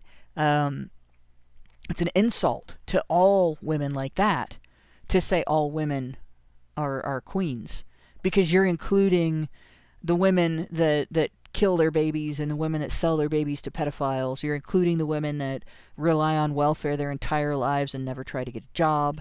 You're including the women who say until death do us part and then sleep with 50 other guys, right? Along with the women who are loyal and kind and caring and hardworking and do their best as queens. Like, I'm sorry, but that's deeply insulting. And again, you're saying women's actions don't matter if you say all women are queens. Well, see, Right. I take a little bit of a different stance and only in the fact that I believe that they're spelling the word wrong. And I would like to direct everyone to the dictionary and look up Queans, queens. It basically means a prostitute. Oh, there you go. So that's what I'm. They get it. If you look at it that way, and Unless proven otherwise, all women are queens. You're just spelling it wrong in certain situations, ladies. That's all I'm trying to say. Yeah. Use your spell And check. just like you can't honor women who deserve to be honored by honoring all women, right? You cannot preserve marriage by telling men that they cannot vet women for character. Like, you can't preserve the relationship between men and women by telling men that they have to tolerate the lowest common denominator among women. You wouldn't say that to women. You wouldn't say, you got to marry Mr. Right now. You can't wait for Mr. Right. Right. And this is where the discussion about what women's expectations are of marriage comes in, because these women have been sold a pipe dream. You can have it all, you can do it all, you can be this CEO and raise all these kids and have a successful marriage. And you may have all of those things, but I guarantee you in one area or the other, something is going to be lacking. Yeah. You know, and it's just the way it is. I'm sorry. You can cry about it all you want, ladies, but it still remains the truth. You know, It's a sad state of affairs when I just you get treated like you've done something when you have sat on your ass. And it's a Right. sad state of affairs when you are the one doing something and you Right. watch all the people who sit on their asses get treated the same as you. Mhm. Exactly. And it's a sad state of affairs when you love someone and you know you get called a pick me by the women that are assholes, and you have to watch the person that you love run through the gauntlet of assholes before he can figure out who he can and can't trust, and then get judged for recognizing that the assholes are assholes. Right. Right? And you know, it's all of that is what we see happening to the men around us. And as we're watching, you know, it's not just a sidewalk with a square that's going to shock them. It doesn't just hurt their leg. It rips their hearts out. Mhm. Right? It burns their souls. Yeah, and It causes them to commit suicide. right. And we lose people because of this. And yes, we did, Shaman King, do a stream about vetting women for character, some things to watch for. And we probably will do more streams about that in the future as well, because that's something that, like, our society isn't teaching boys to look out for that. Like I talked about, if you wouldn't start a business with this person, if you would looked at this person and you wouldn't trust them to be even a limited partner in your business, for God's sake, don't marry her. No way. No way. It really is a discussion that we should go into, No. because like I was telling you before we started the show, you know, it's just the absolute disdain that women have for men. And you listen to them talk about men. They say they want relationships. They say that they want marriages and husbands and things like that. But when you really drill down and you like ask them simple questions about the type of men that they want or what they think they deserve, and you know, the the apathy that they have when they talk about men. And I don't even think it's apathy. I think it's more like disdain. I think it's contempt, the way they speak about men. You know, it's just absolutely abhorrent the way they're just so dismissive of what men want, what their needs are, what their emotions are, what they feel. You know, it's all about me. If I'm married, if I'm married to you, then I gotta be happy. Happy wife, happy life, right? Well, Yeah. no. Yeah, and it's sad because, you know, on one hand, you know, this is cruel to men. Mhm. Obviously, first and foremost, it's abuse of men. And then on top of that, like if you think about it, for the men who are married, you know, like I know the men that I know who are married, one of their favorite things, when they're, you know, dealing with holidays and birthdays and stuff, is the sense that they're going to please their partner. Mhm. And if Yep. women don't have that same focus, they lose out on it. Yeah. Like, I love when I find something I can bring home that is going to make my husband's life easier, or he's going to enjoy it. Yeah.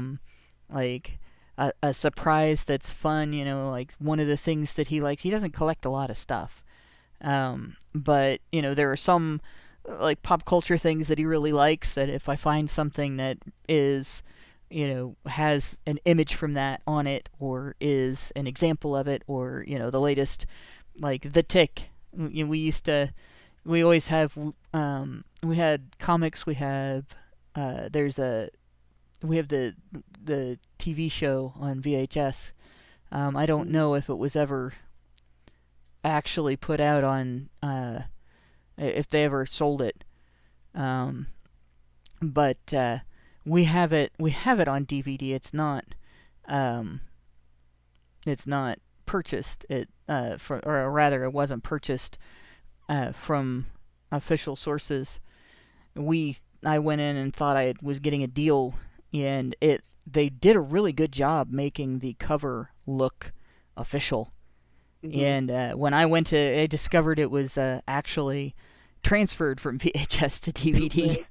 I started going back to the place where I got it, and there's like cop cars in front of the place and everything. Yeah, were they like burning incense outside and selling No, oils? it was in it was a booth at a comic thing locally here.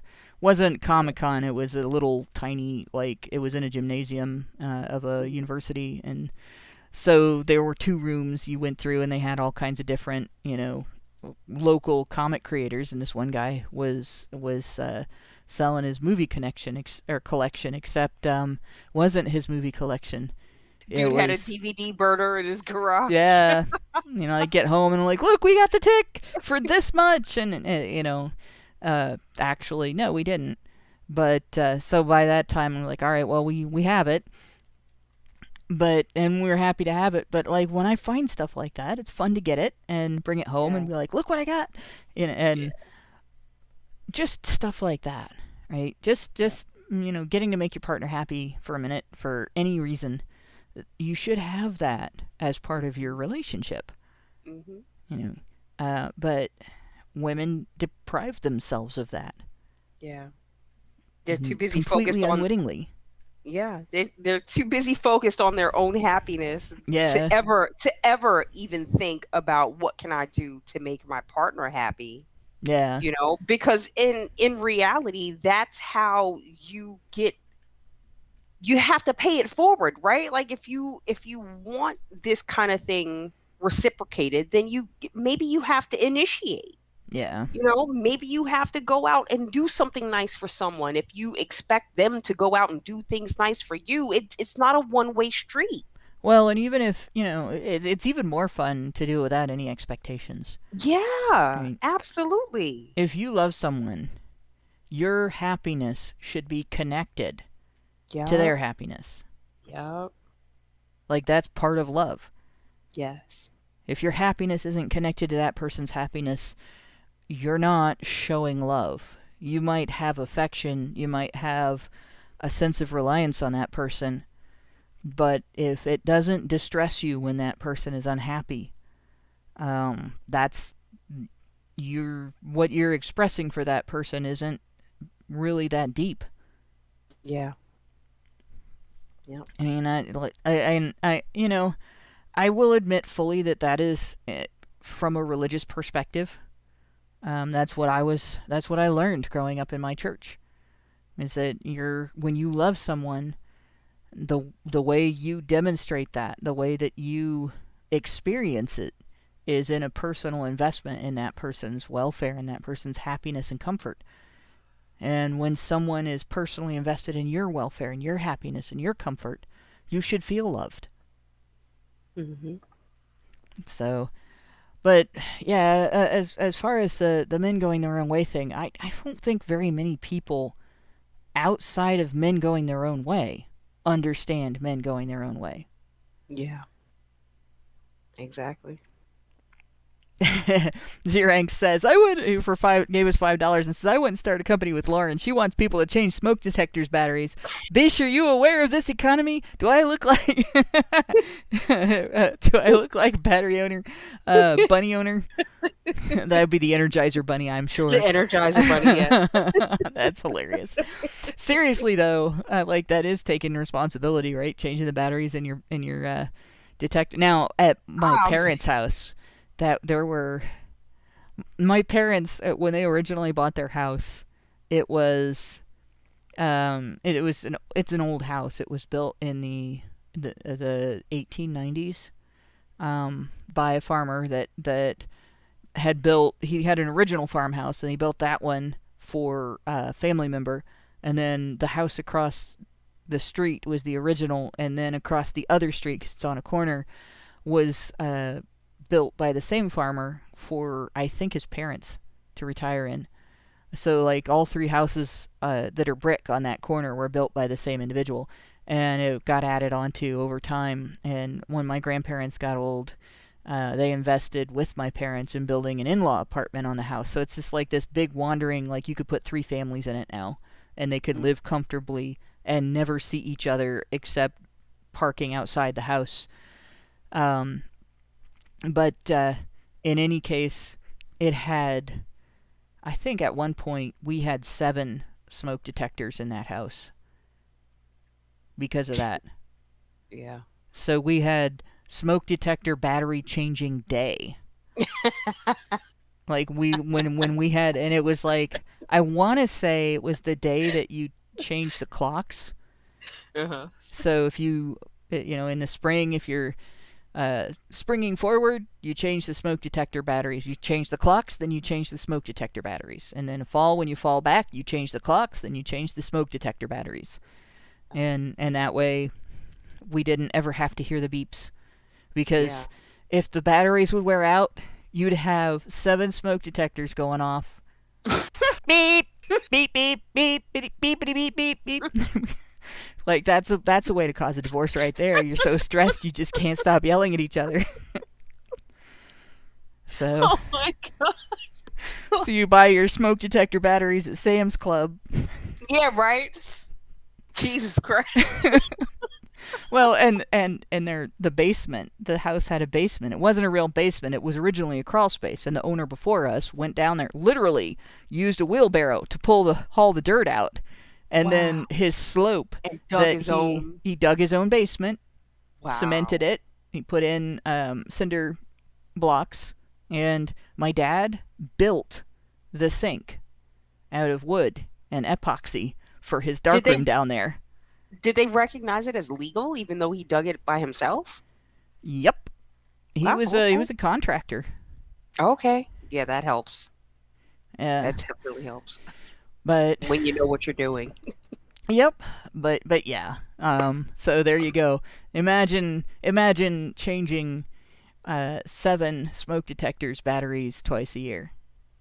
Oh, and after the mid '90s, also I think it's carbon monoxide detector in the basement.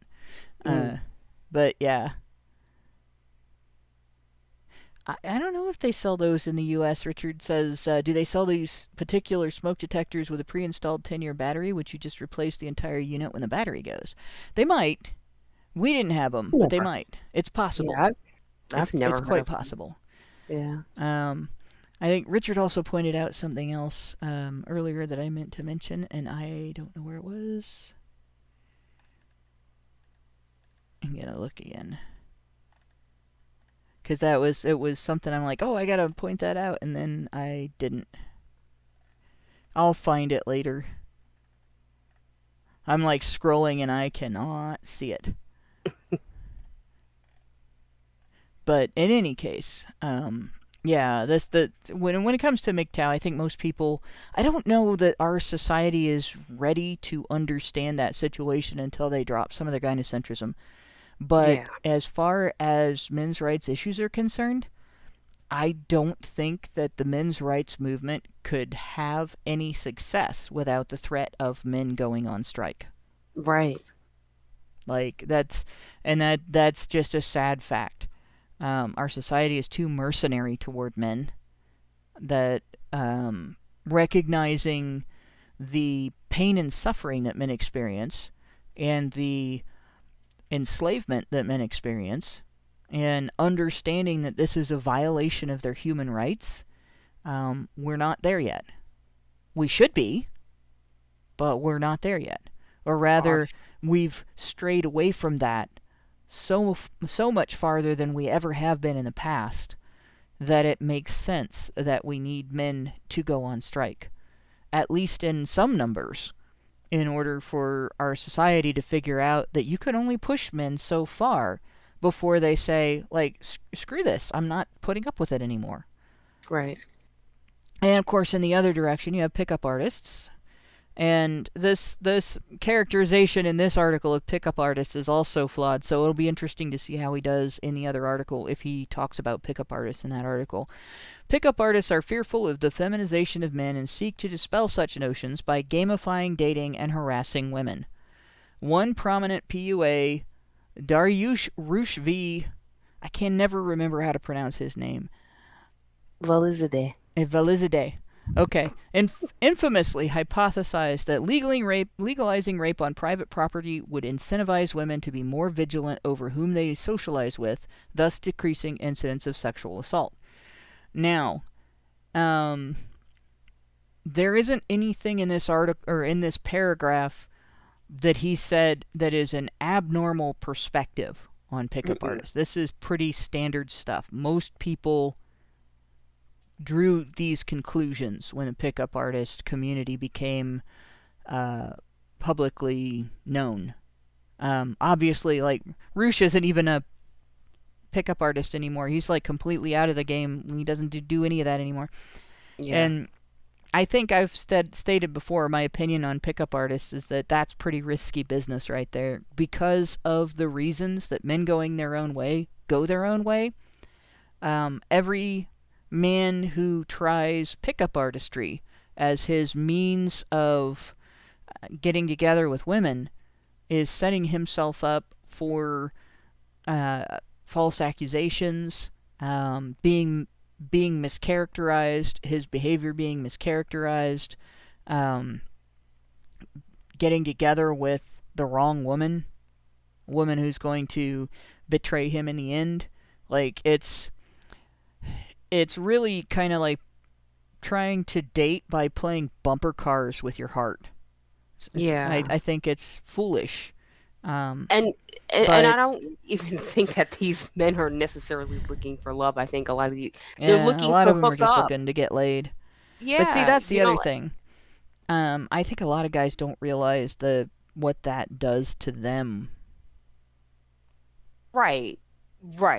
There is that argument to be made. I understand that as well. What I think is the real detrimental thing to men, if you're curious or following any kind of these PUA people, it's just this: you don't have to pander to women to be able to sleep with them. Right. Women like assholes. Women respond. Let me say it this way: women respond better to assholes. They respond to confrontation. Well, some women do. Most women do. They don't necessarily want to be, oh, hey, baby, you look great all night. They don't want to be complimented to death, because then that looks like overkill. But I don't think a guy has to be an asshole to get a woman's attention either. I think no, you don't have most women to, respond. Most women, I think, respond to a man with balls. Right? That's the thing. Right. But I think what a lot of this pickup artistry really is centered and focused around is trying to make a woman feel comfortable, or trying to get her in the zone to where she feels comfortable. And it's just a risky game that you're playing, because again, at any time she can revoke her consent and say, oh, well, no, you're creepy, and you must be trying to hit on me, and you're abusing me. And then they'll talk to the bartender, who's going to call the cop to say that this guy is hitting on this woman in the bar, you know? Yeah, but what I'm getting at is, if you are looking for, well, first of all, a guy that's just looking to get laid is setting himself up for sexually transmitted diseases and all kinds of other problems. Like, a woman that'll just jump into bed with anybody doesn't understand the emotional and psychological damage that happens when you have, like, just lighthearted, just have sex and then move on to the next person and have sex with that person and move on to the next person and have sex. There are things that happen to you, and one of these days I want to get into that with some of the badgers that are more schooled in psychology. Because there's some serious issues with the sexual revolution and what it has done to Generation X and the generations beyond Generation X. We really were lied to in terms of the consequences of frivolous sex as a with multiple partners as opposed to a partnership, sex within a partnership. Right. And there's a focus towards hyper promiscuity. right. And it doesn't help anyone, men or women. And pickup artistry doesn't necessarily translate into hyper promiscuity, but when it does, it is just as damaging for the guy as it is for the women involved. Yes. Because of that. Yes. And it's dangerous. But people don't tell men that, you have boundaries, personal boundaries to protect, and you have a right to protect them. They don't tell men that your heart's allowed to be just as fragile as a woman's heart because you are just as human as she is, and you have a right to protect it. Mm-hmm. Right? They don't tell men that you have a right to wait until you are in a committed partnership to father children. Right. They tell them you have a responsibility. Mm-hmm. Right? You have a responsibility to make the woman happy. You have the responsibility to be trustworthy. You have the responsibility to be stable and steady and reliable and not get her pregnant. But the truth is, you have a right to not become a father until you're ready. You have a right to expect a partner from a woman who wants to make you a father. Right. And nobody tells men that. And right. So men end up thinking, young men who, you're going to have that time of your life where you're constantly horny because your biology is telling you that it's time to make babies and you should get to it right now, all the time. So it's easy to get young men in particular, into these, they're not necessarily organizations, but schools of thought where, you'd screw around with as many women as possible while you can. And there are tricks to pick women up, and you need to trick women into going out with you and all that. That's not how that works. You don't get a partner that way. You don't get satisfaction that way. It turns dating into something that you kind of have to feel like you've done surreptitiously, and you didn't get to know somebody, you didn't get intimacy out of your time with this other human being, and you're supposed to only take satisfaction with the orgasm. Like, that denies men something that's very important.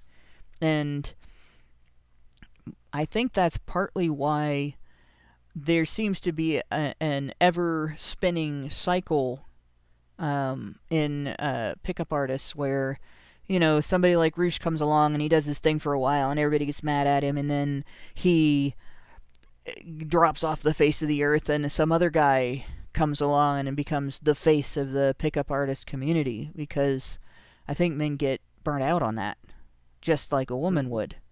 Yeah. I would get burnt out on it as hell.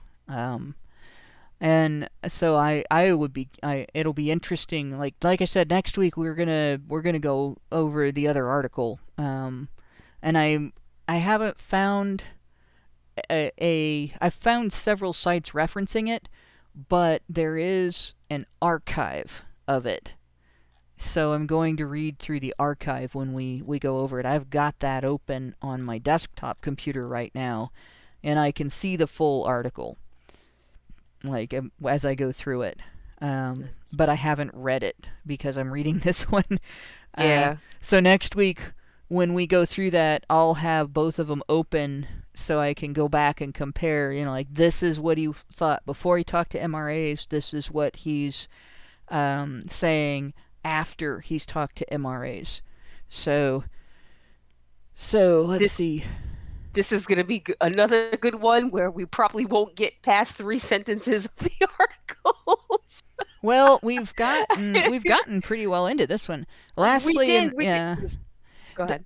So lastly and most insidiously, he says, are incels, a fringe element seeking violent and often deadly revenge against a society dominated by female sexual power interested in them. Now I'm going to tell you where I think this comes from. We have seen from left-wing media sources article after article after article on incels, demonizing them, making up lies about what goes on in incel forums, and repeating previously debunked claims about mass shooters and other mass murderers who initially were reported as being part of the incel community, and then when it comes out that that's not true, it's never updated in those articles. Nope. And those organizations that publish those articles continue to write new articles with the same debunked claim. So if you did all of your research on incels by reading articles about incels, that's all you would see. Yeah. And that's probably where that came from. That's my guess. And the highlighted references, one of them goes to the BBC, and the other one goes to the Star. And it's about Alec Manassian. And Alec Manassian was... the claim that Alec Manassian was part of the incel community was debunked years ago. Yeah. So, but the article isn't necessarily an old article. Because there are articles that are being written... Like, there's new articles this year referencing that. And nobody actually talks to incels except a very select few people who are willing to go do it. And then you get, like, we read through an article promoting an upcoming, at the time, documentary. Wasn't really a documentary, but I would call it a mockumentary, in which the guy that did the mockumentary, made characterizations of incels, and you could kind of tell that he took things that were true and built false stories around those things, and then the false story with that little grain of truth in the middle was what he reported. So yeah, I'm pretty sure that that's what this bullet point came from, was because that BBC link is probably to that article. And honestly, I think that's pretty much to be expected of just about anybody that wants to talk about incels, that's coming from outside of the manosphere, that's what they're going to see. So I, like, on one hand, that's pretty crappy in terms of journalism, but on the other hand, it's also not shocking. It's pretty quid pro quo. It's what we get. It's what you see. It's pretty standard, like you said. Yeah. Absolutely. So it'll be interesting to see how that changes in the next article. He goes on, entwined within this thicket of intolerance are uncomfortable truths with modern gender politics, which modern gender politics struggles to acknowledge. And this is the thing that got me, that made me want to read this article. So, every feminist article I've read, and every left-wing article I've read about the men's rights movement, could be divided into two groups. You have one group that just flat out demonizes and stops there. It characterizes us as all evil, various ways, treats our issues, our talking points, whatever you want to call them, as all illegitimate, and tries to debunk them. Right? And that's where you get the, if man-hating was a thing, if we admit that man-hating is a thing, we'll God, I can't remember what the name of the article was again. It was, it's the one that Big Red was shouting at the MRAs. Yes. And it was, it's by one of the more annoying feminists. And she went through and started trying to blame all of men's talking points on patriarchy, and or denying, like, well, some of them will come out and say women have a harder time getting custody in courts, and men are the only abusers, and the only women who abuse are acting in self-defense, and preemptive self-defense is a thing, and blah blah blah blah. Like, you get all that, right? The other half are the ones that say MRAs are terrible, they hate women, and they are violent and dangerous and scary and all that stuff. But they only exist because they have a point. Right. But they're wrong in how they approach that. And the term Honey Badger Brigade, I coined the term Honey Badger Brigade in response to Kathy Young writing an article like that. Yes, men's issues are valid, but how dare you men have thoughts about them without women's permission? It was basically the gist of her article. And the gist of my article was, shut the fuck up. What business do you have telling men that how they're allowed to think and feel about their life situations? Like, this is bullshit, and we aren't going to agree with it. And there are a lot of females in this movement that are not going to sign on to your attitude toward men talking about their experiences and the threats to their rights. And a bunch of other women signed on to that. And I called us the Honey Badger Brigade. And that's sort of how our group started our initial blog talk. It was, I guess, live stream wasn't the right word, but our broadcast on Blog Talk Radio with that name after that. And I think that attitude is the more common attitude. Like, oh yeah, life, we do treat men unfairly, but how dare they get upset about it? Yeah. So we're going to read the, well, actually, we do treat men unfairly portion of the article here. And it's a fair perspective on what the issues actually are. There we go. If we admit misandry is a thing, will you stop making it a self-fulfilling prophecy? Yes. The article. Thank you, Albert Nader Retro. Yeah. And yeah, Big Red was blaming patriarchy fuckface. I still want somebody to create the comic book character patriarchy fuckface just for Big Red. I think that needs to be a thing. Oh, that should be good. We need to commission that. Absolutely. Yes. I know 2 or 3 artists that would be perfect for it in the movement. But here we go. So entwined within this thicket of intolerance are uncomfortable truths which modern gender politics struggles to acknowledge. It's these kernels that MRAs leverage to attract alienated men into the fold. For instance, men confront a significant gender sentencing gap in the judicial sphere. According to research by legal scholar Sonia Starr, when men and women with similar criminal histories and arrest offenses appear before a judge, men on average receive over 60% longer sentences. To boot, women that are convicted are twice as likely to avoid imprisonment. For perspective, Starr found that the gender gap was 6 times greater than racial sentencing disparity. So I wrote about this in 2013, and there are two research papers, actually, that I found useful. Starr was one of them. Let's see. My article was called Gender Disparity in Criminal Court, and it's on avoiceformen.com. And it's under their misandric culture heading.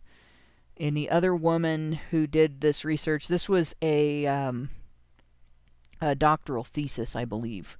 So I think she's probably now Jill K. Donner. And her report was titled Explaining the Gender Gap in Sentencing Outcomes, an Investigation of Differential Treatment in U.S. Federal Courts. LMIHK. The other person is Lauren Brooks. It's the two of us pretty much every week. Sometimes we have a guest. But let's see if I missed anything else that people were talking about. But yeah, so that one is a little harder to find online now because I think the original doctoral thesis is gone, and I don't think there's a saved version. But I think there is a Wayback save for it. So if you look it up on the Wayback Machine, there's 2 captures, and I think the older of the 2, you can actually read that report. But what she noted, she was looking specifically in federal court. And in her report, what she found, overall the findings of the current study are consistent with those of past research on gender and sentencing, in dictating that female defendants are sentenced to less severe sentence outcomes than similarly situated male defendants, even after controlling for legal, extra-legal, and contextual factors. Like, extra-legal would be things like, is this person a parent? Is this person a drug addict who may have committed the crime because of addiction or another disability? Things like that. Illegal would be, is this the first, second, or third offense? Did this person use a weapon committing the crime? And stuff like that. In addition, she says, the current study found that gender weighed differently across offense type, type of sentencing, departure, and racial or ethnic categories. So extra legal factors were also found to influence defendants differently when the sample was partitioned into individual gender groups.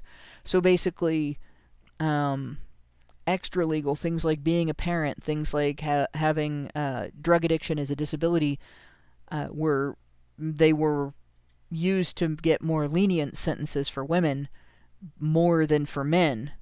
And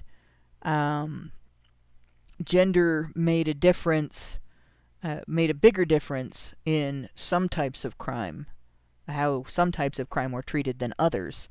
And in things like, does this person get offered a treatment program instead of just sentenced to a penalty, jail or probation or stuff like that? And it made a bigger difference in some races than others. I think I remember it making a bigger difference among black and Hispanic people than white people, if I remember right.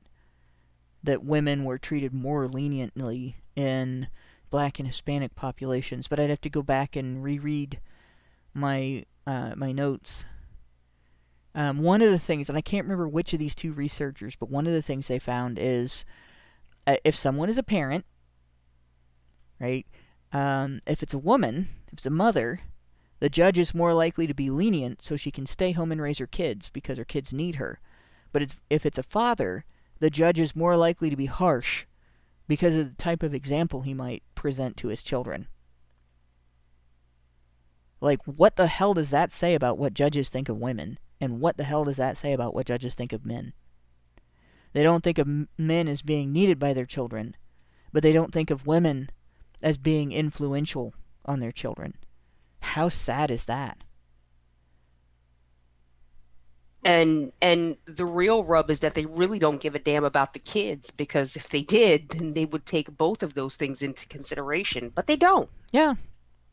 Like, the first thing you'd want to do if you find out somebody is a parent is rehab that person, because those kids need a better parent.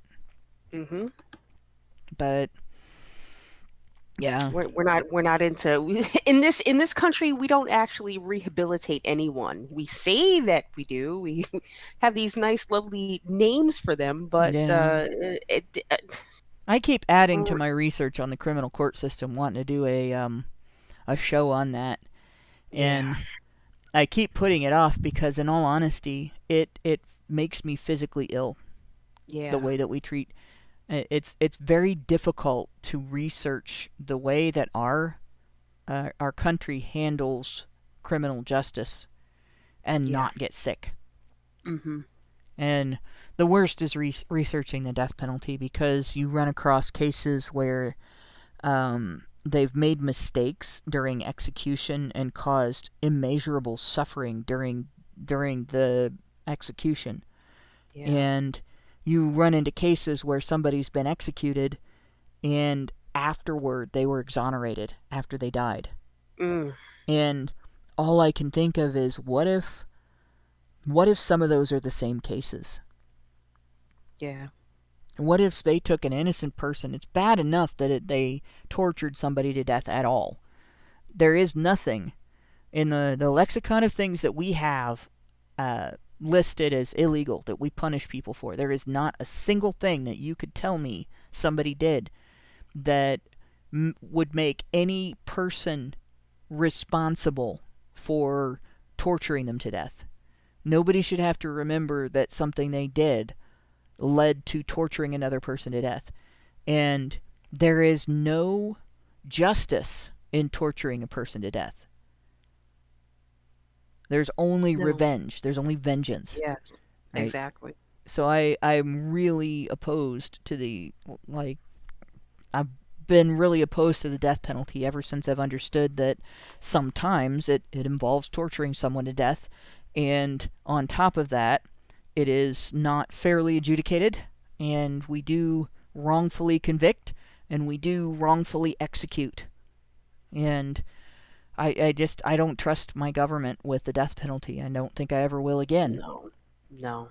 Right, so in doing that, in understanding that, it just makes it very difficult, very emotionally challenging to, that's probably my line of how far you can push my getting upset at the way things are before I start to get into nausea and headaches and stuff like that from spending an entire day with my shoulders up in my ears from tension because of what I'm reading about. Yeah. But and that's the criminal court. Then you have the family court, and he's figured this one out too. Family court is no different. By 2013, only 1/6 of custodial parents were fathers, and even when they do have access of their children, men are likely to have significant less face time compared to mothers.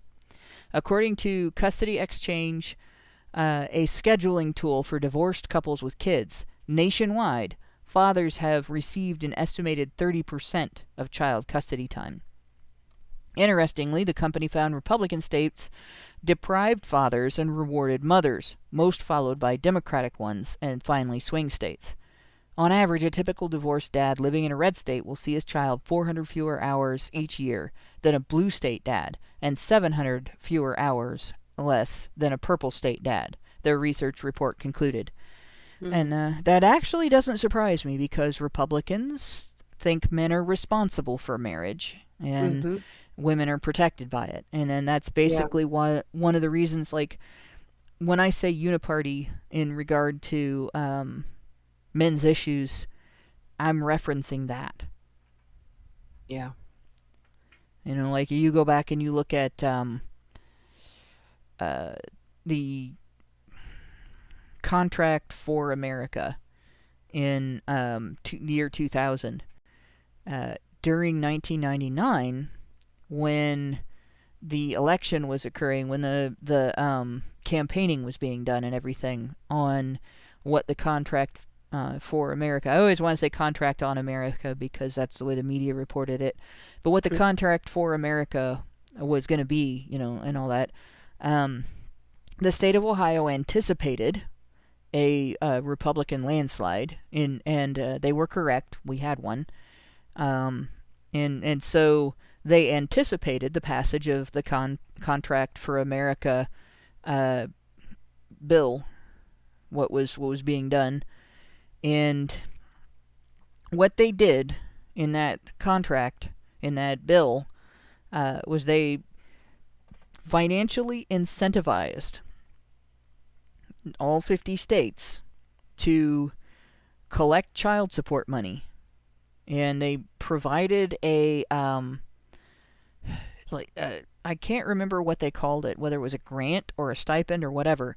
But basically, if the state of Ohio says to collect Joe Schmo's child support for Nancy Schmo, his ex-wife, the state spent $20,000 in the year 2001. Then the federal government reimburses the state that full $20,000. And what's really sad is this resulted in the state of Ohio retroactively declared child support that had been paid by men in 1999 who didn't pay through the state to be gifts, basically, to the ex-wife, not child support. Fucking hell. So across the state of Ohio, and I don't know how many other states did this, but across the state of Ohio, hundreds of men, probably thousands of men, who had paid their child support and were current in their payments, not behind, were suddenly a year in arrears on paper. Crazy. And that included my husband. Like, that was he was on point with his child support payments, but because the state said they didn't count, then they weren't counted. He had to pay them again, and they treated him like a deadbeat dad, even though he paid his child support. Oh, that is so frustrating. It should have been there should have been a class action lawsuit, but there wasn't, and it took us years to get caught up, because a year's worth of child support is a lot of money. Yeah, it is. And so basically what the state did then, it was basically the federal government taking a contract out on men in the United States. And every state pretty much set it up so that you have to pay child support through the state. Most of them did it because if you have to pay child support through the state, then every penny the state spends on its child support system becomes eligible for that federal money. So it became a state-run scam. And the stated goal, like what the Republicans said they were trying to accomplish, was to reduce government spending through the welfare system by making mothers ineligible for welfare because they were collecting their child support. What they failed to recognize is, in terms of income, unless the ex-husband is rich and paying a shitload of child support, she's not going to get enough from him to get her off of welfare. Mm-hmm. So what they ended up doing was, if the mother remains on welfare, the state keeps the child support. She can't get both. So right. We keep getting told that child support is for the child. It's to keep children out of poverty, right? Mm-hmm. But if child support actually would have combined with welfare to get the child out of poverty, the state took it away from the child.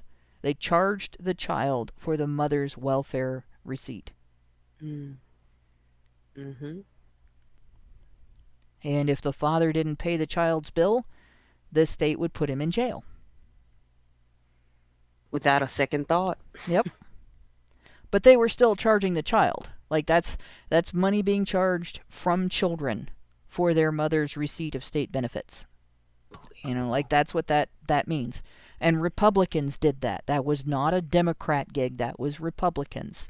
Mm. And the idea isn't even original. If you go back to old Elizabethan times, not, like when the law was written by royalty, that Queen Elizabeth, there were a set of laws referred to as the Poor Laws. And among the Poor Laws was legislation that held that if it invented child support, And then it also held that if a person was a ward of the state, so they lived in a workhouse, which is basically like a homeless shelter of the day, except that you had a job as part of living there to pay for part of your upkeep. And you could actually be sold into indentured servitude out of a workhouse as well, to pay for your upkeep. But if they could get in touch with, say, your cousin or your brother, your parents, your children, your aunt or uncle, didn't matter, they were related to you and they could prove they were related to you, they could charge those people for your upkeep. And the law was to encourage families to come and get their family members out of the poorhouse and help them get back on their feet instead of having them rely on the state. And of course, the reason they were relying on the state is because prior to that, when King Henry, I think it was, wanted a divorce and the church said no, he went after the church and took all of its finances. Look up the dissolution of the monasteries. And because of that, the state became responsible for the poor, where previously the church was responsible for the poor. So after that, you could say he invented welfare. So King Henry invented welfare so he could get a divorce, and then Queen Elizabeth invented child support because welfare was bankrupting the state coffers. And America did not apparently learn from that, because you look back at that and you look at modern times and everything, it's still a problem, right? And child support doesn't get rid of it. There are other things that we should be doing instead to reward work and reward personal growth and things like that instead of punishing it. But we're not. So again, this is when I talk about the uniparty, this is a big thing, part of what I'm referencing there. That essentially the state puts all of the onus for taking care of children, for financially supporting children, for financially supporting the family, for maintaining the economic status of the family, and for maintaining the economic relationship between the family and the community. That's all on men. And that's, Republicans are just as bad about that. In fact, they're more open about it, where Democrats would rather tax all men to do that. Republicans want the father of the family to do that for that family individually, and they feel like if they can use legislation to punish him if the mother leaves him and takes the children, that will be enough to prevent divorce. They're not recognizing that women are the ones initiating divorce. So that's where that comes from.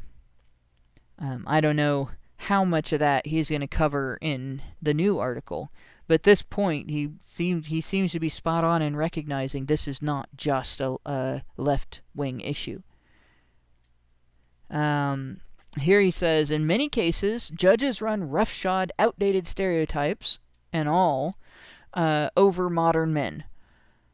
The needle hasn't moved much over the decades, despite women scaling the socioeconomic ladder. And that's a good point. He did recognize that.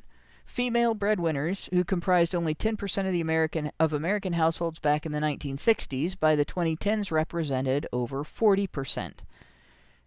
More recent data reveals similar findings.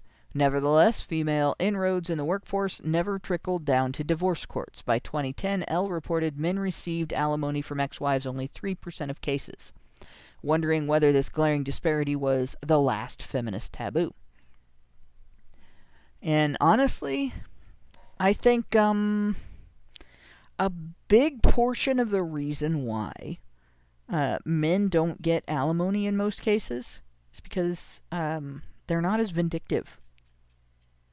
I think there are instances where women go for alimony not because they need the money, but because they can use it to punish the ex.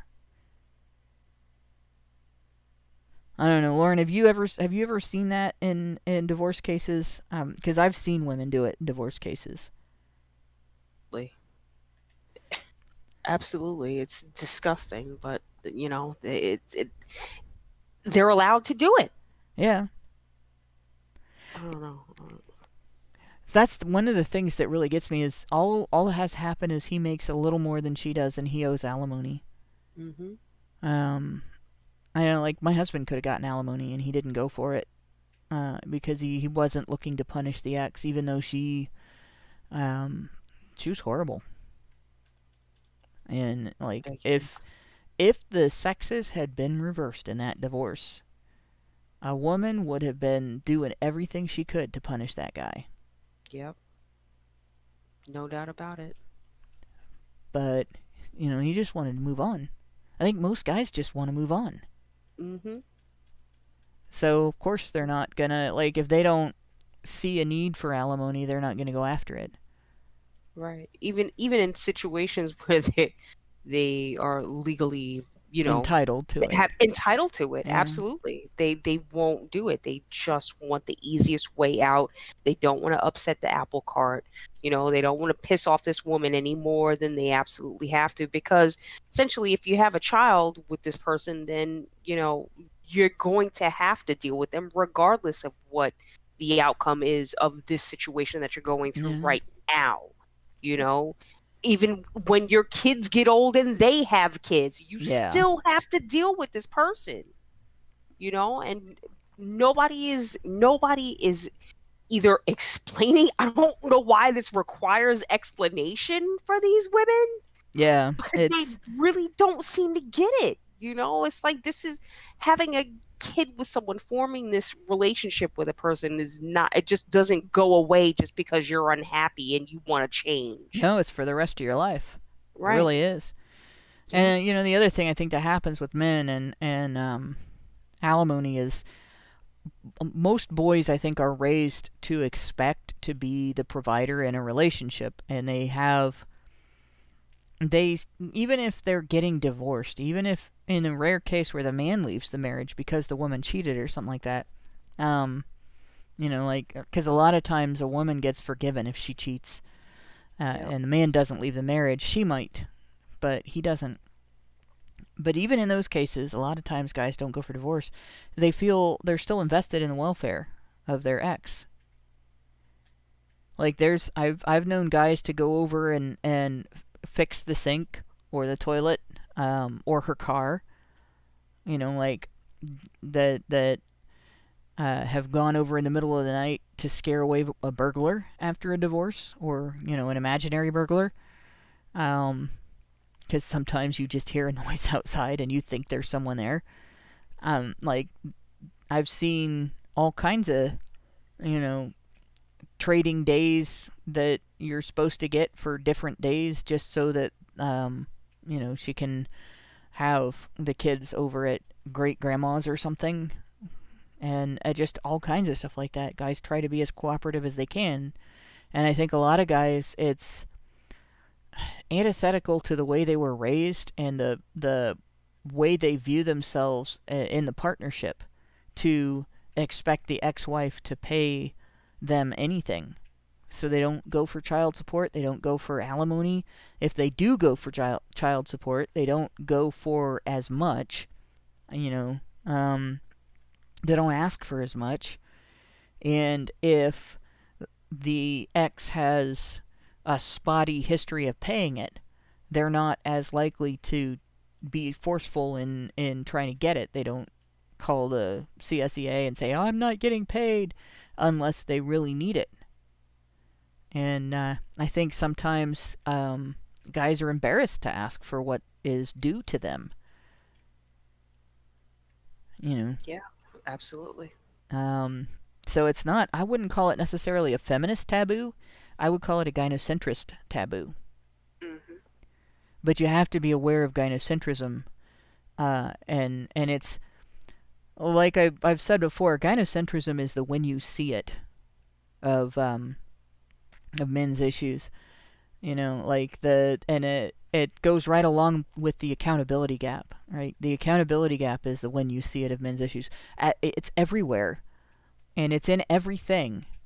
But if you don't know that it exists, or it's not something that's you're consciously aware of, a lot of things become kind of a mystery to you, or you misattribute reasons, causes to the effects you're looking at. Because these things have been normalized, and so of course it doesn't. It doesn't make sense if you think that the proximate causes of your situation are just well, that's just what it is. Well, well, no.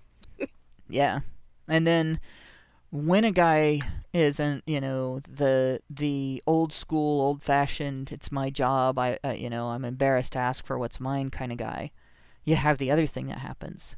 There's the how dare you effect. Yeah. And that one's really rough too, because his own family might do that to him. You mean you're going for alimony from a woman? What the hell? How dare you? What's wrong with you? Aren't you man enough to support yourself? Right. Right? Or isn't her life going to be rough enough after the divorce?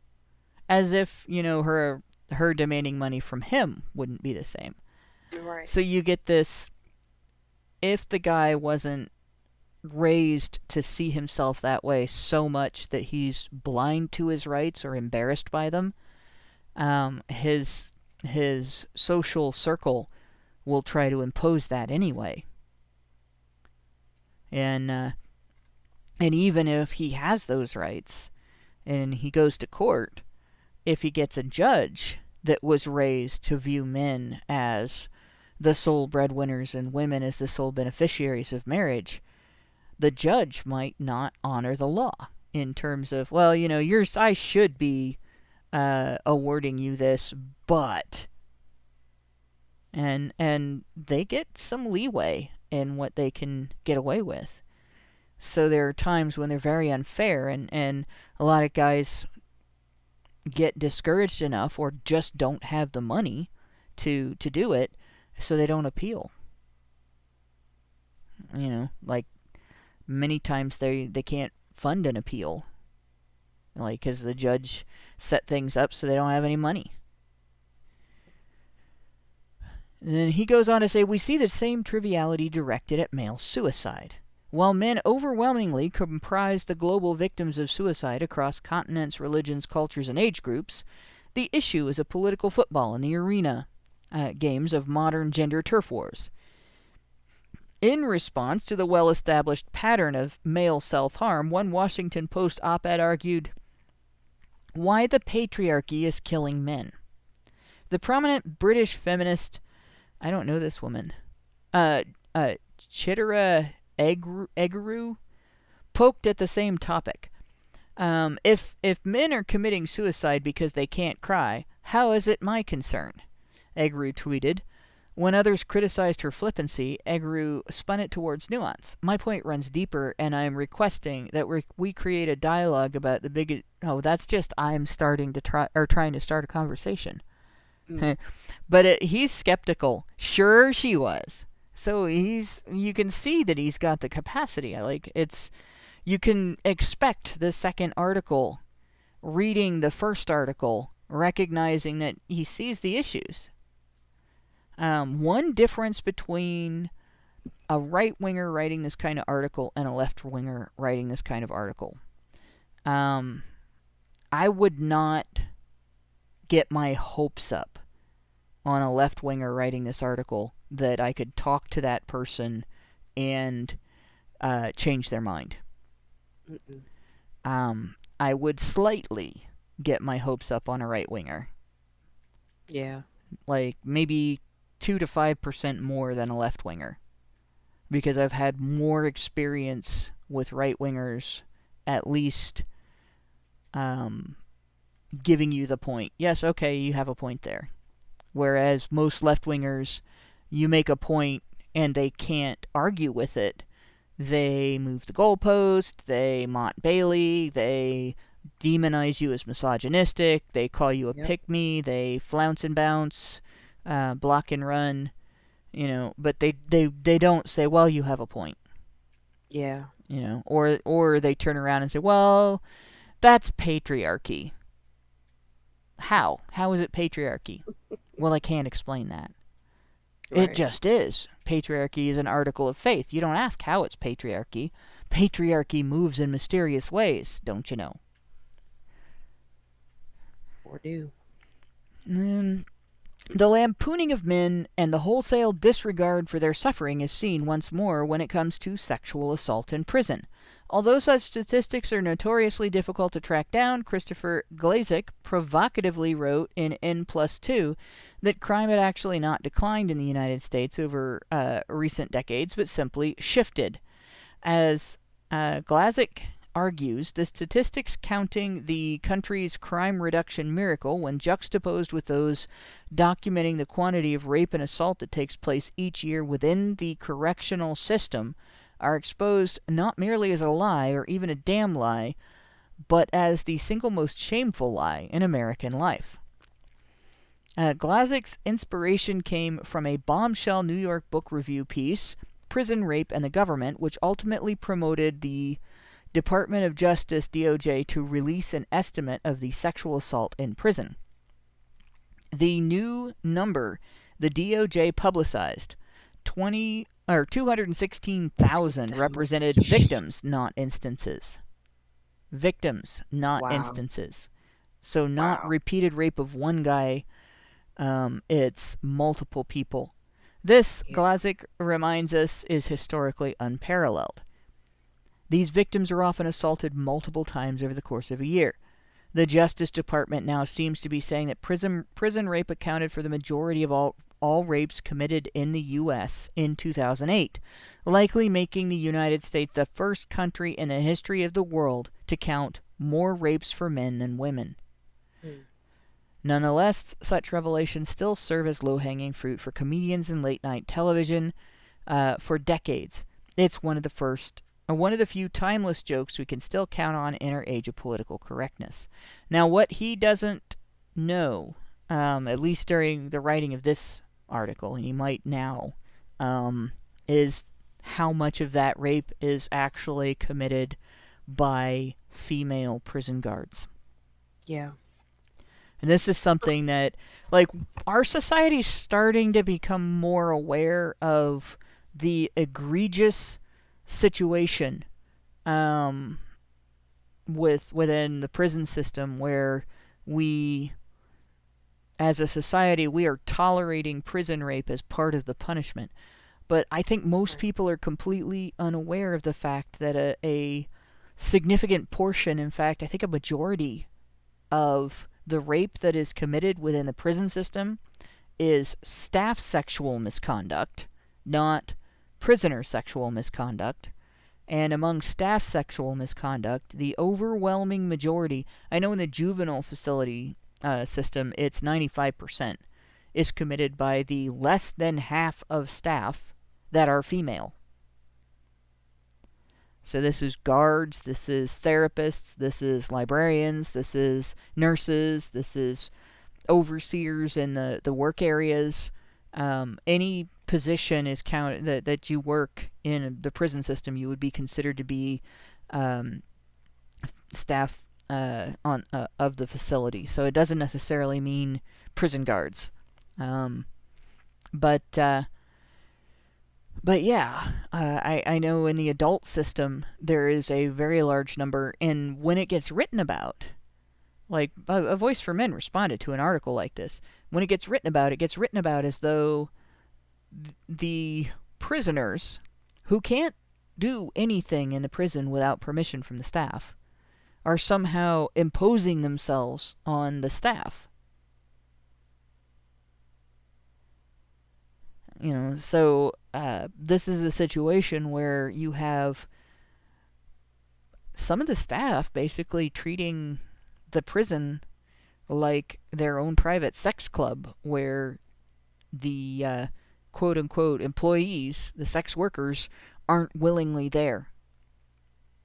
And And you have, these are people that decide whether or not you get good behavior designations and stuff like that. They decide how long your sentence is going to be, how much of your sentence you're going to serve, by how they evaluate you and what they put in your file. So this is like, feminists call it rape if a woman sleeps with her boss to get a promotion. She's a rape victim even if she instigated, because he's in a position of authority over her. Well, what the hell is it if a guy sleeps with a prison guard or a therapist who is in charge of deciding whether or not he's rehabilitated enough to get out early, or whether he's rehabilitated enough to get out on time, or whether they can keep him longer because he's not, he's had time added to his sentence for bad behavior. Jesus. Yeah. Like that's pretty insidious. Sickening. It really is. And Night Motorcyclist points out, meanwhile, a female boss demanded a guy sleep with her. This was Google. This was at, I think, YouTube. He refuses and gets fired. He's the one who's fired. We covered that story on HBR News. But yeah, he refused and got fired. It's unbelievable. The list goes on. Oh, yeah, it is unbelievable, but it's true. Yeah. So hard to be a woman these days, Hannah. I don't know. How do we manage? Jeez, oh Pete. The list goes on. Men work in dramatically more dangerous fields, die, and are seriously injured at far higher rates than women. According to Kathy Young's reporting in the Boston Globe in 2013, 90% of work-related fatalities are male. To many, the very notion of men's issues or men's rights seems laughable, but consider, if women were dying in 90% of workplace fatalities and 3 out of 4 suicides, would we not see such numbers as troubling and as legitimate women's issues? Yet reversed, the disparities go unnoticed. And I'm sure that's in that sentence he means go unnoticed by greater society, because clearly we've been talking about it for decades. And here's the thing about dangerous jobs. You have two or three incentives that men have to go into these dangerous jobs, right? There are some things that are prestigious, and men go into, like, being a fireman. Guys are kind of socialized to view that as, I'm a superhero because I'm a fireman, right? And there are people who go into that for altruistic reasons too, like, somebody they know died in a fire when they were growing up. They want to save people, they want to rescue people, they want to help people learn how to prevent fires and stuff like that. But there's also the incentive of hazard pay. And some people are in dire situations financially. Some people want to live more comfortably. Some people get ordered by a judge to make more money to pay child support to their ex-wife. And they don't necessarily become firemen because, firemen get good pay, but, cleaning up toxic waste pays more. Maybe even jobs like going up in a helicopter, sitting on a metal platform that hangs off the helicopter while the pilot maintains the proper distance for you to reach over and repair a power line from that platform. Like, that's a pretty high-risk job. And anything that an electrician does is high risk.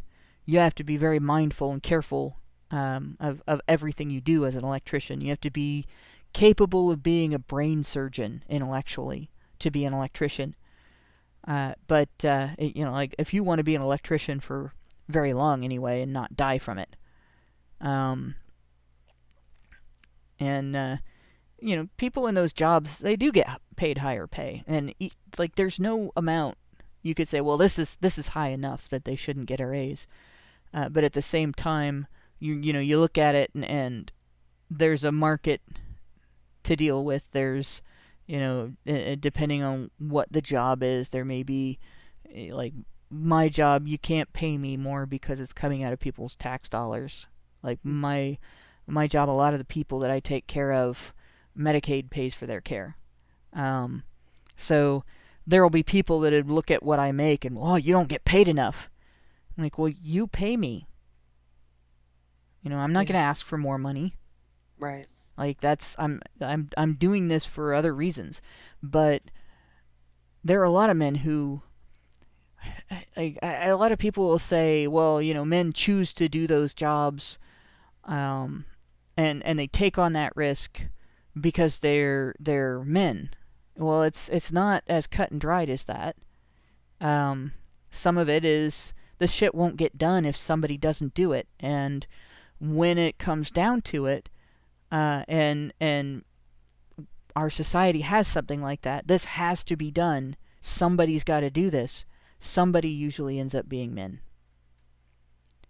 and that's just the way things are with men. And women are exempt from a lot of those expectations. And so I'm not going to turn around and say men don't have free will, because they do. But men's free will is interfered with by a lot of factors that ride on gynocentrism and the financial end of the accountability gap. And it just pisses me off no end when I hear women whine about average salary differences. Like men make on average more than women. Well, that's because when somebody drops a big pile of shit in your neighborhood, when there's toxic waste to clean up, when there's a power line that needs fixed that you can't get to without a helicopter, a man is going to step forward and do that job, right? Yep.